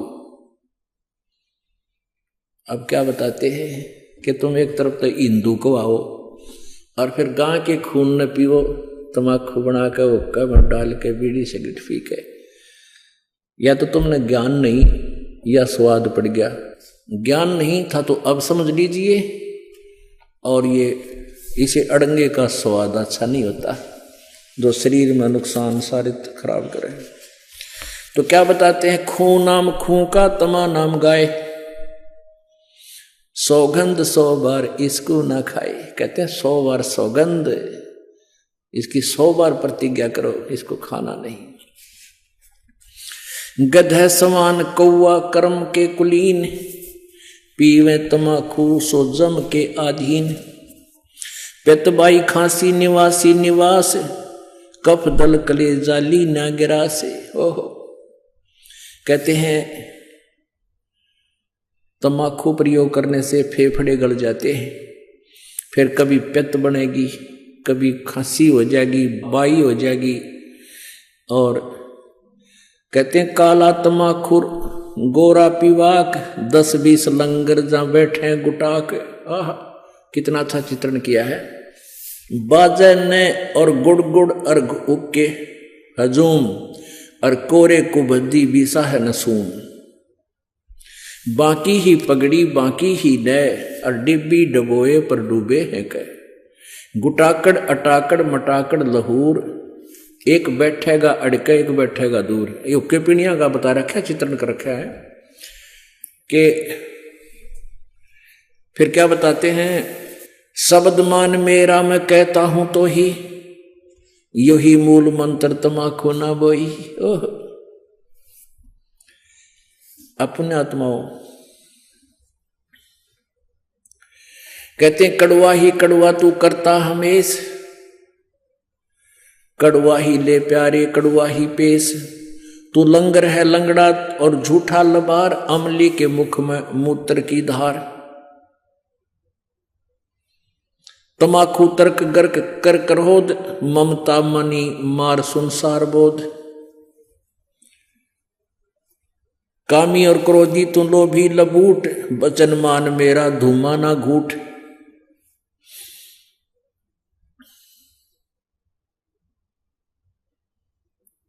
अब क्या बताते हैं, जो ओका पीते हैं ना उनकी कैसी सेटिंग होया करते, हम देखा करते हैं। एक यहाँ बैठा है, 2-3 तो आसपास बैठेंगे, एक थोड़ा सा उड़ा ही बैठेगा नू, अन्नू कहला सरकाइए मेरे कन्या, इतनी दूर बैठ गए जो करिए मेरे कन्या भी। इसमें क्या बताते हैं, और बैठ के के बतलावेंगे, उनकी चर्चा सुनन जोगी होया करें। कहते राजनीति की है, क्या किसी की और भाई फलाने का नहीं वगैरह नाश होगा उनका। तो यानी हुक्के पे बैठ के कोई राम नाम की चर्चा तो हमने कभी सुनी को ना, ने एंड बैंड कोई क्या है कि कोई किसी की फलाने की धकड़े की, सारे गांव की चर्चा 2 घंटे हम कर लेंगे। और ओका पीणिया न्यू क्या कर अरे ले मेरा वाला कड़ुआ है यू भर ले, तमाकू कड़ुआ यानी अच्छा कड़ुआ वो बढ़िया लगे। तो क्या बताते हैं उसके बारे में, काला तमाकू और गोरा पीवाक 10-20 लंगर जहां बैठे गुटाक 10-20 होकर तो करते बैठ जाए गुटाक यानी तमाकू पीनी है। बाजे ने गुड़ गुड़ और हुक्का हजूम और कोरे कुबद्दी बीसा है नसूम, यानी कोई राम नाम की चर्चा नहीं, कोई इधर उधर की आंकेंगे। बाकी ही पगड़ी और बाकी ही न टेढ़े पगड़े प्यार नौकर को और डिब्बी डबोए पर डूबे हैं कह ने कितना न डबोंगे ये ऐसे एक्टिंग करके। कहते गुटाकड़ अटाकड़ मटाकड़ लहूर एक बैठेगा अड़के एक बैठेगा दूर गुरुड़ गुरुड़ गुरुड़ शब्द मान मेरा मैं कहता हूं तो हे। ओए होए देख कितना निर्मल समाधान बताया परमात्मा ने। कहता है सुखन मान मेरा, मेरी बात सुन ले, और कहता हूं तो ही यही मूल मंत्र तमाकू ना बोइयो। अब बोआंगे नहीं तो मिलेगा नहीं। आज सरकार ने भी धूम्रपान पर जो है ना बैन लगा दिया और तमाकू को बीजने पर भी बैन लगा दिया। और परमात्मा ने आज से 250-600 वर्ष पहले कहा था कि यही मूल मंत्र है इस बुराई तो पंडा छुटवाण का कि इस तमाकू को बोइयो मत ना। क्या बताते हैं, तो लंगर है लंगड़ा और झूठा लबार अमली के मुख में मूत्र की धार। अब जब ये शरीर छोड़कर जागा वहां यम के दूत इन ओका पीड़िया ने न्यारे पटकेंगे ठाके और उनका मुंह में मुत्या करें। नो कहेंगे ले प्यारे तो कड़ुआ घना पिया करता है, कड़ुआ पी। कहते हैं ये सत्कर मानना पुण्यात्माओं, दास नहीं कह रहा, ये भगवान का आदेश है, ज्ञान है और ये सत्य है। हमारे ना जच्चवा हमारी नालायकी है, अपनी बुद्धि की सोच है। कहते हैं तू लंगर है लंगड़ा और झूठा लबार अमली के मुख में मूत्र की धार। कड़वा ही कड़वा तू करता हमेश, कड़वा ले प्यारे इब कड़वा ही पेश। ले कड़वा पी ले तू पेशाब को। कहते हैं तमाकू तरास निराशा निराश भूले धनी को जो कहिए इलास और पामर परम धाम जाते न कोई झूठे अमल पर दी जान खोई। सवाल नंबर 6, भगवान के आदेश की अवहेलना करने से क्या होता है? सुनिए अजाजील की कथा और जानिए दंडवत प्रणाम का कितना अधिक लाभ है तथा भक्ति कैसे खत्म हो जाती है। जिस प्रकार देश के संविधान को तोड़ने से हम दंड के भागी होते हैं, इसी प्रकार यदि मानव भगवान का विधान तोड़ता है तो उसे भयंकर सजा प्राप्त होती है। सुनिए भगवान के आदेश की अवहेलना करने से अजाजील के साथ क्या हुआ। पुण्यात्माओं, ये एक परमेश्वर की वाणी है, इस पर हमने अमल करना पड़ेगा। क्या बताते हैं, यदि तू हमारी बात को नहीं मानेगा तो क्या होगा। अजाजील बंदा ईराना समूल सरे का वचन जिन किया है अदूल। कैफी कमल कूंज खेचा कमंद इला पेंगला दर रुके ब्रह्मरंद्र।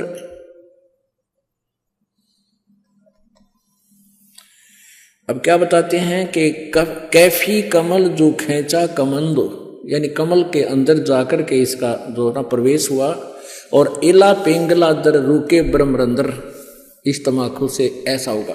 अब इसमें क्या ये ना समझना कि वैसे सिंपली वैसे ही परमात्मा ने जो लिखा, नहीं, परमात्मा का साधारण सा आदेश भी हमने पालन करना होगा। इसमें क्या बता रहे हैं कि अजाजील बंदा ईराना गया और सिरे का सुखन सवाल उसने माना नहीं। एक अजाजील नाम का बंदा था। पुण्यात्माओं, आप जी को यहां 5 यज्ञ करवाई जाती है, ट्रेनिंग दी जाती है आपको भगवान के दरबार में प्रवेश करने के लिए। एक यज्ञ है धर्म की, दूसरी यज्ञ है ध्यान, और तीसरी यज्ञ हवन की, चौथी यज्ञ प्रणाम, और 5वीं यज्ञ है ये ज्ञान की। तो जैसे हम अभी तक क्या करते रहे, जैसे कोई तो हवन ही करता रहा, कोई केवल भंडारे आदि कराता रहा कि तो चिड़िया न दाने डाल देता पक्षियों को, ये धर्म भंडारे इस तरह करते रहे धर्म यज्ञ। और कोई प्रणाम करता रहा। अब जैसे किसी ने पता लगा कि एक दंडवत प्रणाम करने का, बंदगी करने का एक यज्ञ तुल्य पुण्य होता है, तो एक अजाजील नाम का एक, अच्छा, प्रणाम करने का उद्देश्य क्या होता है कि हमारे मन का अहंकार समाप्त हो। हमारे अंदर जो एक सबसे बड़ा शत्रु है जो भगवान से दूर रखता है वो अभिमान है। अहंकार का और भगवान का खड़ा एक्सीडेंट है। तो इस अहंकार रूपी शत्रु को समाप्त करने के लिए दंडवत प्रणाम करवाई जाती है। अब अजाजिल नाम का एक व्यक्ति था, उसको ये पता चला कि ऐसे प्रणाम करने से एक यज्ञ का फल मिलता है। उसने अपने जीवन में, पर लाखों वर्ष की उम्र हो जाया करती थी, उसने अपने जीवन में 11 अरब बंदगी करी, दंडवत प्रणाम किए 11 अरब। और फिर उसके लिए वो गया ऊपर के धाम में, स्वर्ग लोक में। अब वहां परीक्षा ली जाती है। अब विष्णु भगवान वहां, विष्णु भगवान के रूप में परमात्मा प्रकट हुए, एक अलग से वहां व्यवस्था की। और उससे वहां एक स्वर्ग था वहां पर, वहां उसकी परीक्षा ली। भगवान विष्णु खड़े, अजाजील चले गए। शरीर तो यहां छोड़ गए, इसके अंदर जो शरीर था वो उस प्रणाम रूपी यज्ञ के कारण उसके अंदर एक तेज पैदा हो गया, यानी नूरी शरीर बन गया उसका, उस भक्ति की कमाई, उसकी साधना से, उस साधना से। तो वहां जब वो पहुंचा तो भगवान ने सोची कि इसने बंदगी की है, इसकी परीक्षा लेता हूं। तो अजाजील से कहा कि अजाजील, तेरे अंदर बहुत भक्ति होगी है, और एक व्यक्ति उत्पन्न कर दे, एक बच्चा उत्पन्न कर दे, लड़का उत्पन्न करे, युवा। वो कहना जी कैसे करूं? भगवान ने कहा कि तू यूं कह दे कि नर भव है। उसने कह दिया नर भव है। ऐसे कहते ही सामने एक नौजवान बालक 15-20 वर्ष का सामने खड़ा हो गया, प्रकट हो गया। अब भगवान ने कहा कि अजाजिल अब इसको बंदगी कर दे, प्रणाम कर इसको। अजाजिल बोला ना, मत ना करो, ये तुम्हारा बेटा है, मेरे वचन से पैदा हुआ है, तो मेरा उत्पन्न किया हुआ मेरा पुत्र है, और बेटे को बाप प्रणाम करे, डूब कर मर जाए इसका अच्छा से। अब परमात्मा ने सोचा यो अपना कर्म बिगाड़ दिया, नरक निकम्मे ने इतनी मेहनत करी, यो खो दिया काम। कहा तू कर ले, प्रणाम कर ले। इसने अकना मैं ना करूं, मेरा धर्म बिगाड़ दे। अपने बनाए मैन्युफैक्चर, अपने पैमाने हमारे ये कति कर्म बिगाड़ने के। अब भगवान ने सोचा इसको थोड़ा ग्रेस मार्क दे दूंगा, इसकी कमाई बिगड़ेगी। एक गेट था, ऐसा गेट था, बैक गेट ऐसा बना रखा था कि कोई भी व्यक्ति है उसमें से झुककर ऐसे तब उस बाग बगीचे में जाता था, सैर सपट्टे को। वैसे तो मेन गेट अलग था, इंद्रपुर से जाना होता तो ऐसे शॉर्टकट जाना होता तो नीचे झुककर जाना पड़ता था। नो ऐसा गेट बना रखा, ऊपर फूल फाल बेल बाल लगी हुई है। तो उस लड़के से कहा भगवान विष्णु ने कि जा बेटा इस गेट के परली तरफ खड़ा हो जा, दरवाजे थे। वो उधर चला गया।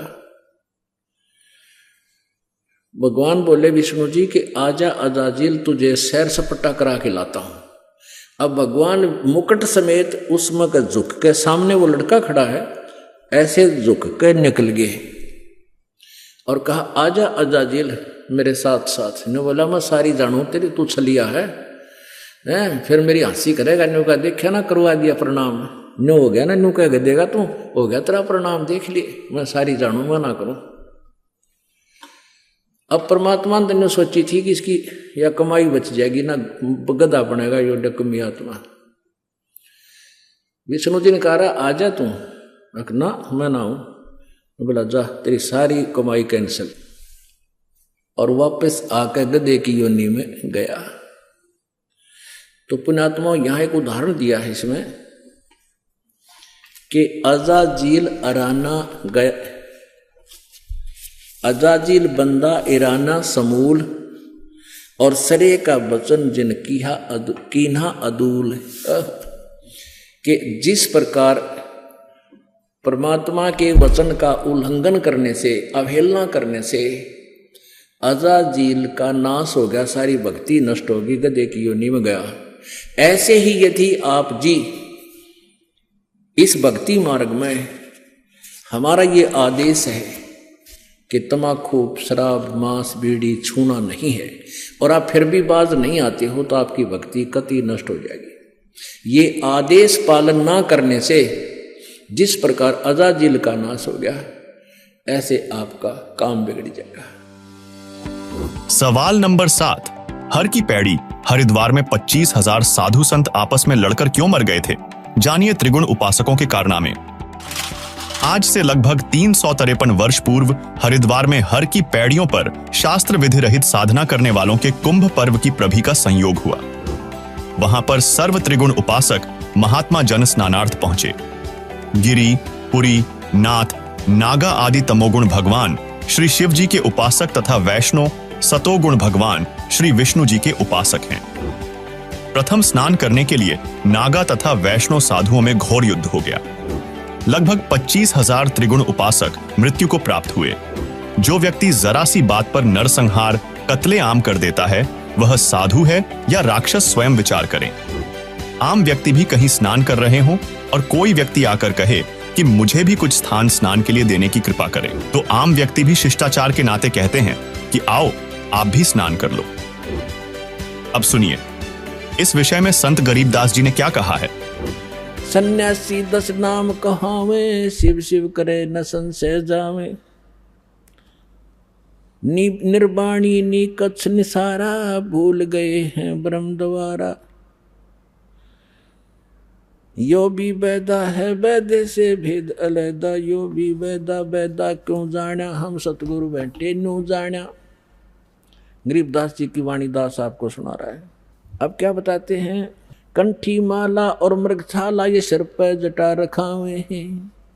ढोलक ताल झालरी पीटे ताना री री गावे हैं। ये भक्ति का साधन है। तन के योगी मन के भोगी, गुल्लर पेट पड़ावे हैं। गुज बीरज का मरम न जाने, ये भद्र बेख बनावे हैं। करुआ और कॉपी न लिए जा, बनखड़ गुफा बनावे हैं। खुदा कुत्ती घट में दूती, फिर गृह द्वारे आवे हैं। बताओ, परमात्मा कहते हैं घर त्याग दिया, जंगल में जा बैठा, सांझ तक कर देगा एक दिन पूरी, अगले दिन भूख लग गई गजब की, और फिर लेकर लोटा जोड़ी ठाक है गृहस्थी के द्वारा होगा, दिए माई दिए माई। अरे घर में सारी सुविधा थी, समय पर रोटी खाओ, अपना धंधा करो और भगवान बजो जो मंत्र से ही दे रखे।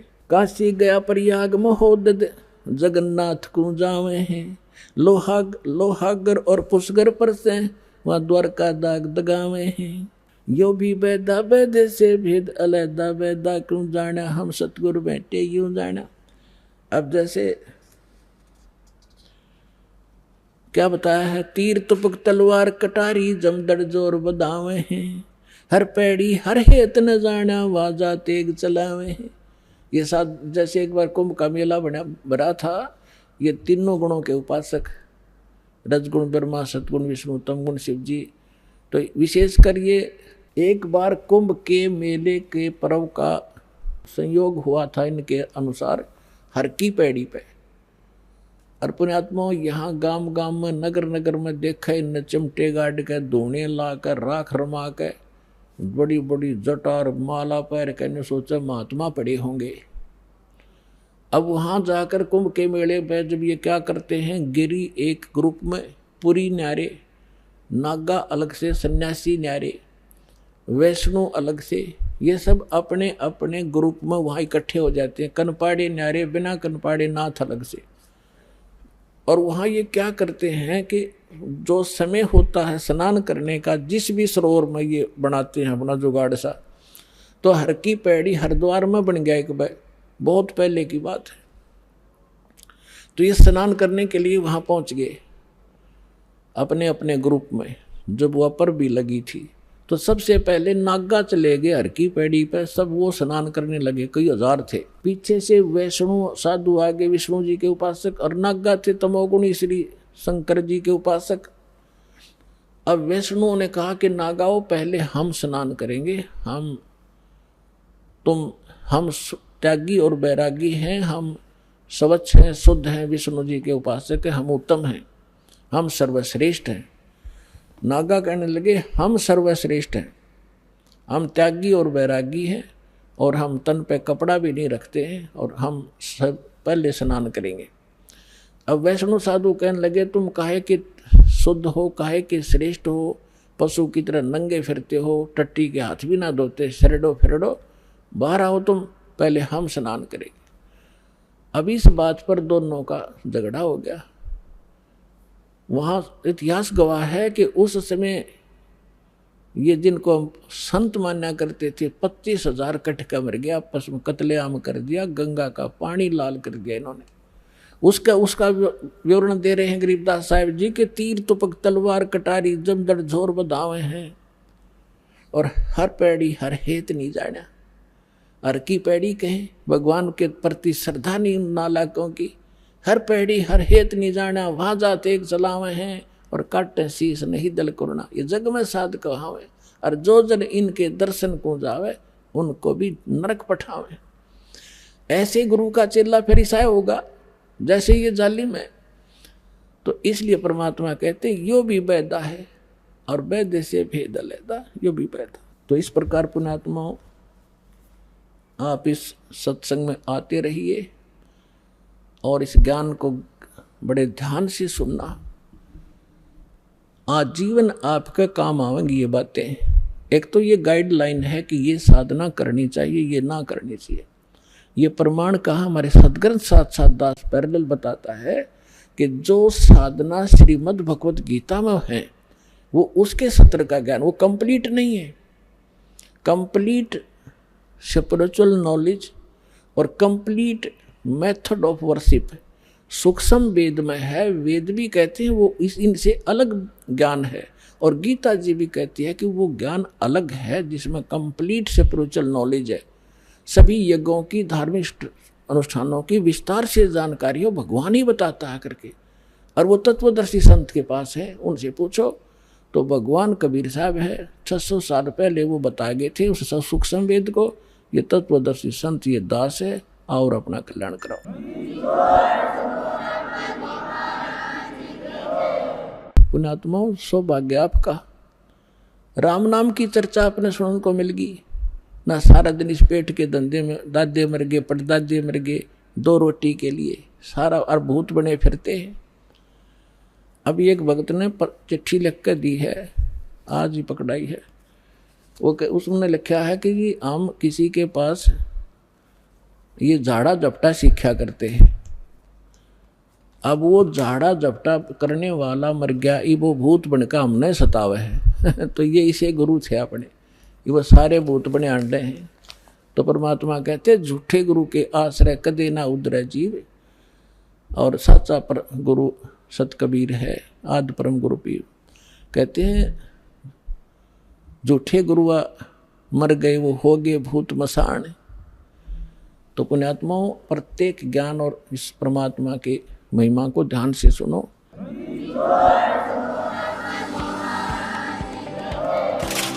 अब सुनिए इन त्रिगुण उपासकों के विषय में सूक्ष्म वेद में क्या कहा गया है। उसके बारे में बता रहे हैं कि काफिर भेख भेख कुमारे और काफिर कूड़ा ज्ञान पसारे। वो काफिर जो झूठा ज्ञान प्रचार करते हैं, गलत ज्ञान प्रचार करते हैं, शास्त्र विरुद्ध ज्ञान दे रहे हैं, वो ढेड़ हैं, वो काफिर है। काफिर भेख भेख कुमारे, काफिर कूड़ा ज्ञान पसारे, जो झूठा ज्ञान प्रचार करते हैं। काफिर कीर्ति ना लखे, धर्म दया व्यवहारे, गरीब दास कैसे बचे उसने जाना जम द्वारे। कहते हैं काफिर जो हैं ये बात को मानने को नहीं, तो जाना ही काल के लोक में है। 100 नारी जारी करेंगे सुरापान 100 बार, एक चलम हुक्का भरे वो डूबे काली धार।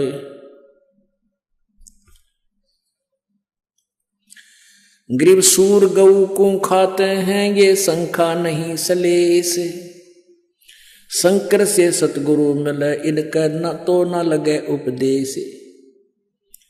सूर गऊ को खाते हैं ये भक्ति बेहुने राड, भांग तमाकू खा गए सोचा बत है हाड। गरीब भांग तमाकू पीवे ही ये गोसत मदरा आहार, चंद सूर की आव लगिए चोला धरे बेगार। भांग तमाकू पीवे ही सुरापान से हेत, गोसत मिट्टी खा कर ये जंगली बने परेत। भांग तमाकू चाबे ही ये नास नाक में देत, सो तो ईराने गए जो भड़बूजे का रेत। भांग तमाकू पीवे ही ये गोसत गला कबाब, और मोर मर्ग को मार खाते हैं ये देंगे कहाँ जवाब। आला पाला खावे थी या बकरी भेड़िया बाग, सोरू माँ बख्शन करिए कर्म आपने बाग। कुरडी पर गद्धा चरे ये बोले राग रमंड, और वेद कपते बाँच कर वो खा गए मुर्ग अंड। ठुट्ठा पी के भांग का यो भंगी भया खुशाल, मगन हुआ माने नहीं इराना है काल। भांग तमाकू पीवे ते ये चश्मे लाल तमाम, साहेब तेरी बंद साहेब यो जाने कहाँ गुलाम।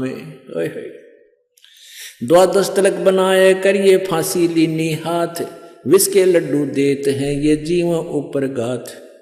नाना वर्णम भेख है इस दुनिया के माही, बचन हमारा मानियो ये सब पंथ नरक में जाही। ओए होए पुणात्माओं, ये अमृतवान भगवान का बोला हुआ है। कहते हैं कितने प्रकार के पंथ चल रहे संसार में, और हमारी बात सच्ची मान लेना सब नरक में जाएंगे जो यह सच साधना नहीं की थे। इसमें क्या बताते हैं,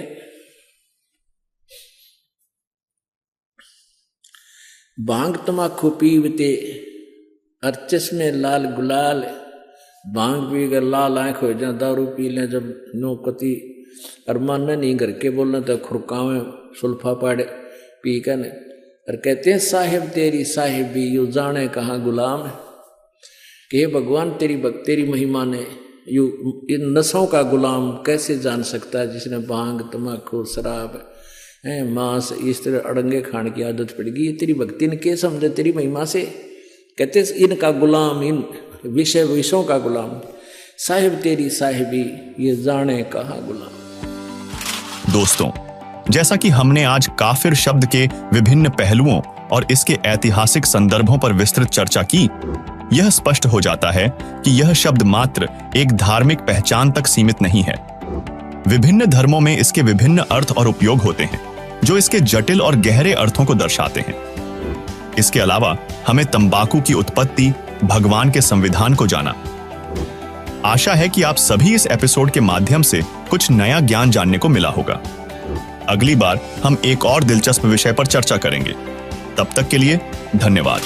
आइए अब हम उन श्रद्धालुओं के अनुभव जानते हैं जो जगत गुरु तत्वदर्शी संत रामपाल जी महाराज जी से दीक्षा प्राप्त कर चुके हैं तथा उनके द्वारा बताए गए भक्ति मार्ग पर चल रहे हैं।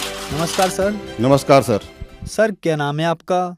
मेरा नाम लालाराम देवांगन, ग्राम फरतफोड़, जिला बालोद, छत्तीसगढ़। सर संत रामपाल जी महाराज से नाम दीक्षा आपने कब ली? मैंने सदगुरु रामपाल जी महाराज से 24 जनवरी 2020 को प्रथम नाम लिया। सर क्या काम करते हैं आप? मैं अभी फ़िलहाल रिटायर हो गया हूँ। 2007 में रिटायर हुआ।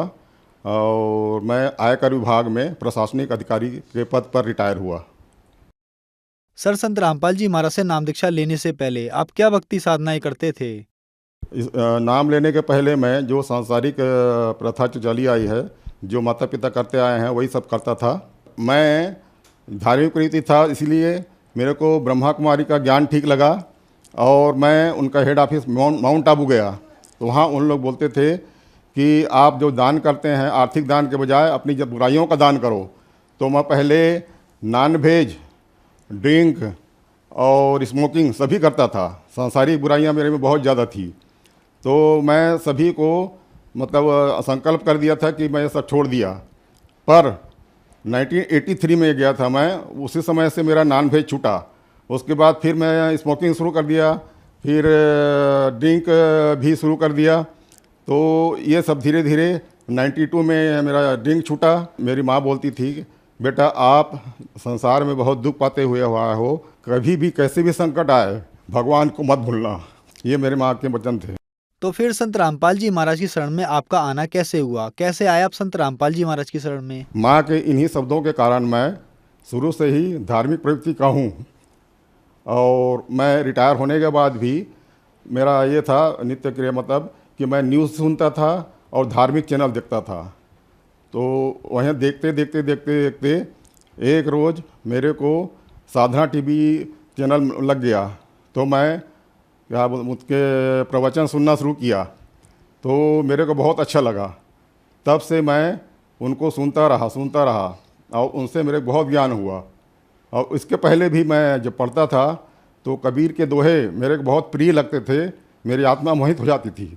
तो बचपन से ही मैं बहुत दुखी रहता था, बहुत तकलीफ झेलता था। तो अब समझ में आया कि मेरे जो भी पक्ष के माता पिता दोनों पक्ष के रिश्तेदार, नज़दीकी रिश्तेदार थे, वो मेरे से जलते थे और वही लोग भूत प्रेत भेज के मुझे परेशान करते थे।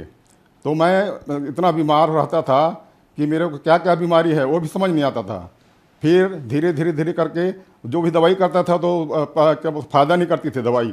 और मेरे को हार्ट अटैक 2003 में आया। तो उस समय डॉक्टर बोला कि आपको स्मोकिंग आपके लिए जहर है, इसको छेड़ देने में ही आपकी भलाई है। तो मैं उसको भी छोड़ा। और ऐसा करते करते पहले 2003 में मैं हार्ट प्रॉब्लम से ग्रसित था। वैसे तो अनेक बीमारियां थी, मेरे को खुद समझ नहीं आता था कितनी बीमारी है मेरे में। और क्या बोलते हैं, उसके बाद फिर 2014 में मेरे को अल्सरेटिव कोलाइटिस का प्रॉब्लम हुआ। तो उसका भी कई डॉक्टरों से इलाज कराया, पर अंत में मैं रायपुर में डॉक्टर सोलंकी जो हैं कुलदीप सोलंकी, उनसे इलाज कराया। तो उसी समय मैं परमात्मा के शरण में भी आ चुका था। तो वहीं से मेरे को फ़ायदा होना शुरू हुआ। सर, क्या क्या बीमारियां थी आपको? मेरे को तो वैसे बहुत सारी बीमारियां थी, मेरे को खुद समझ नहीं आता था। पर मेन बीमारी बताता हूं मैं। 2003 में मेरे को हार्ट अटैक आया। तो उसमें चेक किए तो डॉक्टर लोग बताया कि आपका ब्लॉकेज बहुत ज़्यादा है, 40% से 90%, 99% तक के। तो मैं डर गया। फिर भगवान, ये सुना था कि ऑपरेशन होता है करके, तो मैं भगवान से मनाया कि मेरा ऑपरेशन ना हो और मेरा ठीक हो जाऊं। तो उन लोगों ने, डॉक्टर पैनल ने बताया कि आपको ऑपरेशन नहीं करवाना है, आपको ज़िंदगी भर दवाई खाते रहना है। और मैं ज़िंदगी भर दवाई खाते रहा। पर मेरे को असर जो दूसरी बीमारी जो है 2014 में हुआ, तो वो अल्सरेटिव कोलाइटिस बोलते हैं, उसमें भी बहुत परेशान था मैं। मेरे को बार बार दस्त आता था, कमर से उठ भी नहीं पाता था, फिर लग जाता था। तो वो डॉक्टर बोला कि आपको आपकी अतड़ी बाहर आ जाएगी, आप दवाई नहीं खाओगे, परहेज नहीं करोगे तो आपकी अतड़ी बाहर आ जाएगी और आप बहुत परेशानी में पड़ जाओगे। तो फिर उस डॉक्टर को मैं किया और फिर उसको मैं पता चला कि मैं सुपर स्पेशलिस्ट डॉक्टर सोलंकी हैं, डॉक्टर कुलदीप सोलंकी, रायपुर। तो वहाँ गया। तो वहाँ से उन्होंने जो भी किया वो मेरा फ़ायदा होना शुरू हुआ। उस समय मैं परमात्मा सतगुरु रामपाल जी महाराज के शरण में आ चुका था। तब से मुझे सब फायदा करने लगा और मैं अब पहले से बेहतर हूँ। और मेरे में सांसारिक जो बुराइयाँ थी सब वो भी ख़त्म हो गई। जो भी मैं बताया पहले, जो भी नशा करता था, ये करता था, नॉन वेज खाता था, सब छूट गया मेरे से। सर, ये आपके हाथ में क्या है? ये मेरा जो अल्सरेटिव कोलाइटिस था, रायपुर में जो मेरा ट्रीटमेंट मिला, उसका रिपोर्ट है ये। सर, जैसे कि आपने बताया कि आपको अल्सरेटिव कोलाइटिस नाम की बीमारी थी और भी काफी बीमारियां थी आपको, तो क्या संत रामपाल जी महाराज से नाम दीक्षा लेने के बाद आपकी ये बीमारियां ठीक हुई? हाँ सर, मैं 24 जनवरी को नाम दीक्षा लिया सदगुरु रामपाल जी महाराज से, और 29 जनवरी को मैं उनके पास गया, डॉक्टर सोलंकी के पास, रायपुर वाले के पास। तो उन्होंने मेरा कोलोनोस्कोपी किया, तो कोलोनोस्कोपी से पता चला कि आपका बहुत सीवियर हो गई बीमारी और फैलते जा रही है। तो मैं उनको ये भी बताया कि सर मेरे को ऊपर भी प्रॉब्लम होता है। तो उन्होंने एंडोस्कोपी किया मेरे गले का, और गले में पता चला उनको कि आपका वो जो बीमारी है फैलते फैलते ऊपर तक आ गई है, और आपके सूजन भी हो गए हैं भोजन नली में, और संकुचित हो गया, इसलिए आपको खाने पीने में भी तकलीफ होती है। तो उन्होंने उसको भी ठीक किया। फिर मेरे को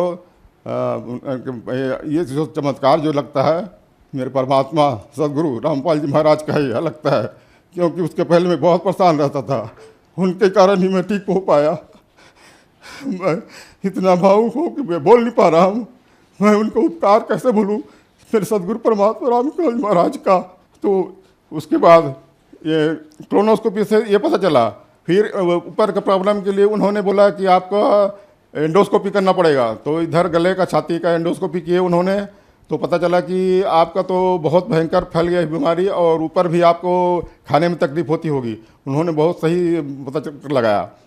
तब ये सब चमत्कार मेरे को परमात्मा का ही लगता है, सदगुरु रामपाल जी का मर लगता है। मैं बीमारियों से इतना परेशान था, हार्ट की बीमारी इतनी सारी खाता था और अल्सरेटिव कोलाइटिस का भी खाता था, तो भी मेरे को फायदा नहीं होता था। फिर मैं परमात्मा से अरदास लगाया, हे परमात्मा आप सब कुछ ठीक करते हो, मेरी भी बीमारी सब दूर कर दो। तब से मेरे को दवाई में भी फायदा लगा और मेरे को बहुत राहत मिली। संत रामपाल जी की दया से मैं स्वस्थ हूँ। पहले बोल भी नहीं पाता था, अब तो बोल भी पाता हूँ। रायपुर गया तो डॉक्टर कोलोनोस्कोपी गया, और वो ये देख के डर गए कि इतना भयंकर मैं लाइफ में अल्सरेटिव कोलाइटिस नहीं देखा हूँ, आपका बहुत सीवियर है। तो वो मेरे को तो ओरली बताया, और मेरे डॉक्टर के पास मेरे साथ मेरा लड़का दिनेश गया था, उसको दिखाया, तो वो भी देख के डर गया। फिर बोले, मैं उनको बोला सर मेरे को ऊपर में ही प्रॉब्लम होता है। तो उन्होंने मेरे गले का भी एंडोस्कोपी किया, तो वो बोले आपकी ये बीमारी ऊपर तक फैल गई है और आपकी संकुचित हो गई है भोजन नली, इसके कारण आपको खाने पीने में परेशानी होती होगी, बोलने में भी परेशानी होती होगी। उनकी बात सही निकली। फिर मैं सतगुरु रामपाल जी महाराज से अरदास किया, प्रार्थना किया, तो उन्होंने मेरे को सब बोलने लायक भी कर दिया, खाने लायक भी कर दिया, और मैं अब पहले से स्वस्थ महसूस करता हूँ। उनके प्रार्थना से ही मेरी बीमारी ठीक हुई।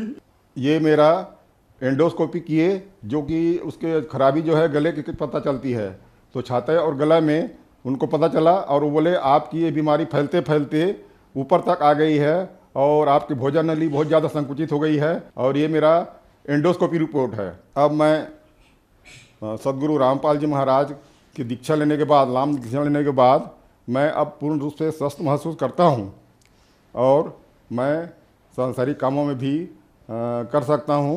हालांकि मेरे को शिथिलता है, फिर भी पहले मैं इतना निर्बल हो गया था कि कुछ भी चल नहीं सकता था, न बोल नहीं सकता था, न ड्राइव कर सकता था, कुछ नहीं कर सकता था। पर अब उनके संत रामपाल गुरु जी महाराज की कृपा से मेरे को अब सब करने की हिम्मत उन्होंने दी, मन सामर्थ्य उन्होंने दिया है।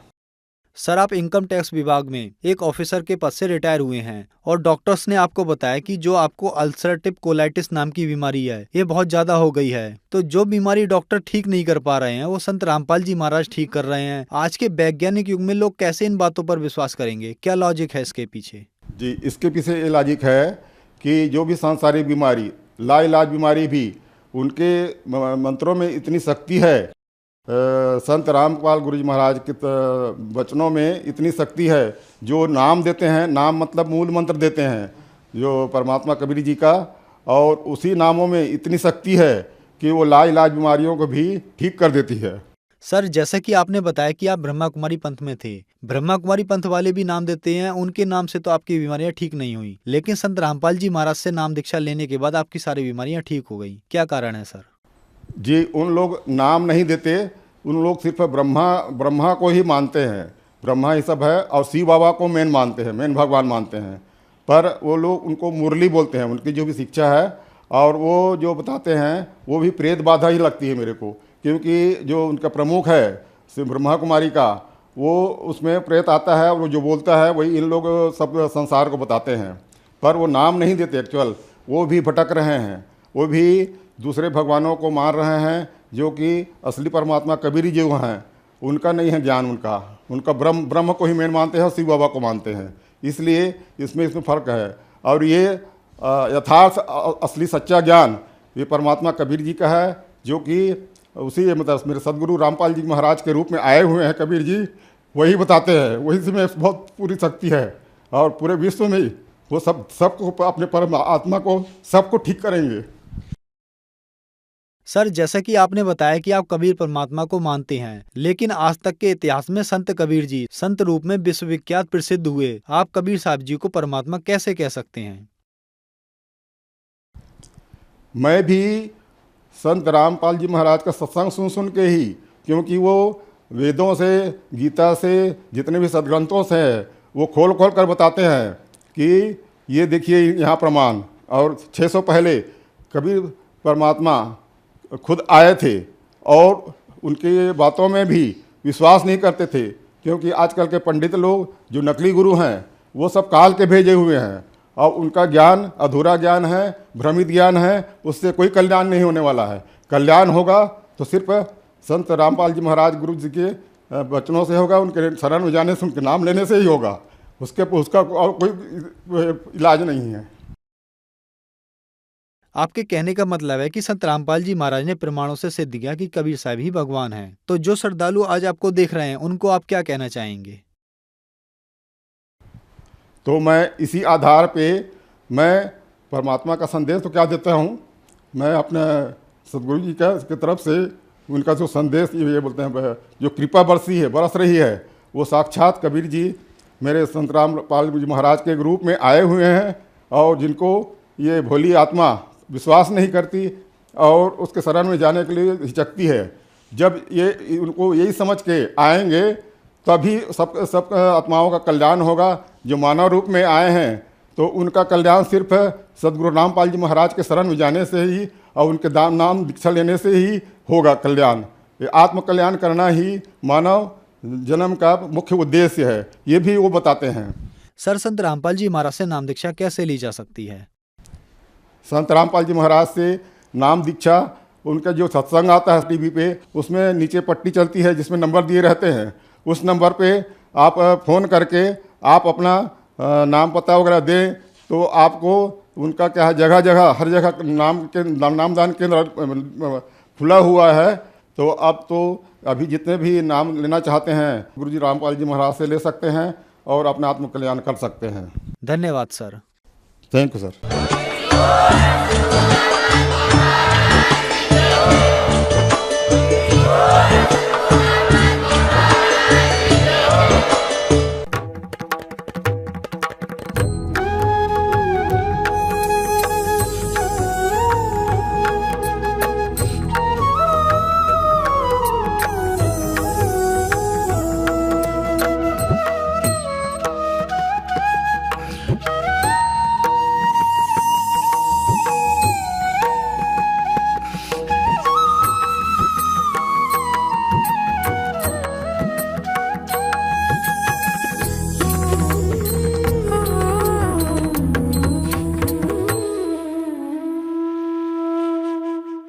आप सुन रहे थे जगत गुरु तत्वदर्शी संत रामपाल जी महाराज जी के मंगल प्रवचन। अधिक जानकारी के लिए विजिट कीजिए हमारी वेबसाइट www.jagatgururampalji.org। संत रामपाल जी महाराज जी के शुभ आशीर्वाद से पूरे विश्व भर में 500 से भी ज्यादा नाम दीक्षा केंद्र हैं, जिन पर संत रामपाल जी महाराज जी द्वारा ऑनलाइन निशुल्क नाम दीक्षा दी जा रही है। अपने नजदीकी नाम दीक्षा केंद्र का पता करने के लिए संपर्क करें 8222880541।